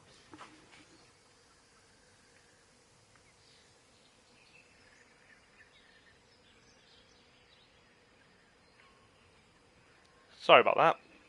I just had to clear my throat. Anyway, yeah. And access to exclusive supporter playthroughs on the channel. And right now, we have a playthrough of Pokemon Leaf Green on the go. The support is not at all essential, but very much appreciated, and you can find the links to the Patreon in the video description and the channel's About section. Yep, you can also find us over on Patreon at Silver Gaming Network, or by following the handle SilverGaming01. Patreon's a bit more expensive, it's £2.50 a month, but we just have multiple tiers on the go. Everybody gets the same, and you can choose how much you want to donate. You can either do 99 pence, 1.99, 2.99, or you've got 2.50 on Patreon. So the options there, your mileage may vary. And yeah, the link to the Patreon, I mentioned that, video description, channel's About section. A special thank you to our channel members and silver patrons at the time of this live stream. Mr. Jonathan, Reese Free, Jay, Kota Okami, Jacob the Dabbler, Julio, The Relinquished, Marcus, Space Ghost, Benji Martinez, and my lovely lady Suki. It is very much appreciated. I'll probably be back on... I don't know. Have I earned a day off, chat? Can I have a day off? I've streamed 3 days in a row. Can I has day off, please? Give Silver all your money so you can open a Swiss bank account and do the tax thing. Jesus, Johnny, don't go saying that. Oh Lord. But yeah, it'll either be tomorrow or Tuesday. We'll see. You can have a day off. Yay! I can has day off. I'd like that, considering I'll be back at the town council and carrying out my clerical work on from Wednesday anyway. So yeah, it'll either be tomorrow or Tuesday we stream next, but I might take that day off and just enjoy it and have a night to myself, either just watching Netflix, chilling and playing games with Suki, or, knowing my luck, sitting here recording for the channel instead. But it's recording for the channel's a lot more chill. I just switch off my brain and go on automatic. I don't really have to think. The conversation isn't as actively involved in that element of just being able to switch off and go on autopilot is a lot easier. Anyway. Yes, you have, Silver. You were the one who streamed 3 days in a row. Indeed. Anyway, yeah. We'll wind it down here. So yeah, to the rest of you who have stopped in, you've all been super awesome, and thank you very much for stopping in. And I will, of course, see you in the next one. So guys, I have been Silver, your host. Have a fantastic morning, afternoon, or night, and I will see you again very soon. Take care, guys.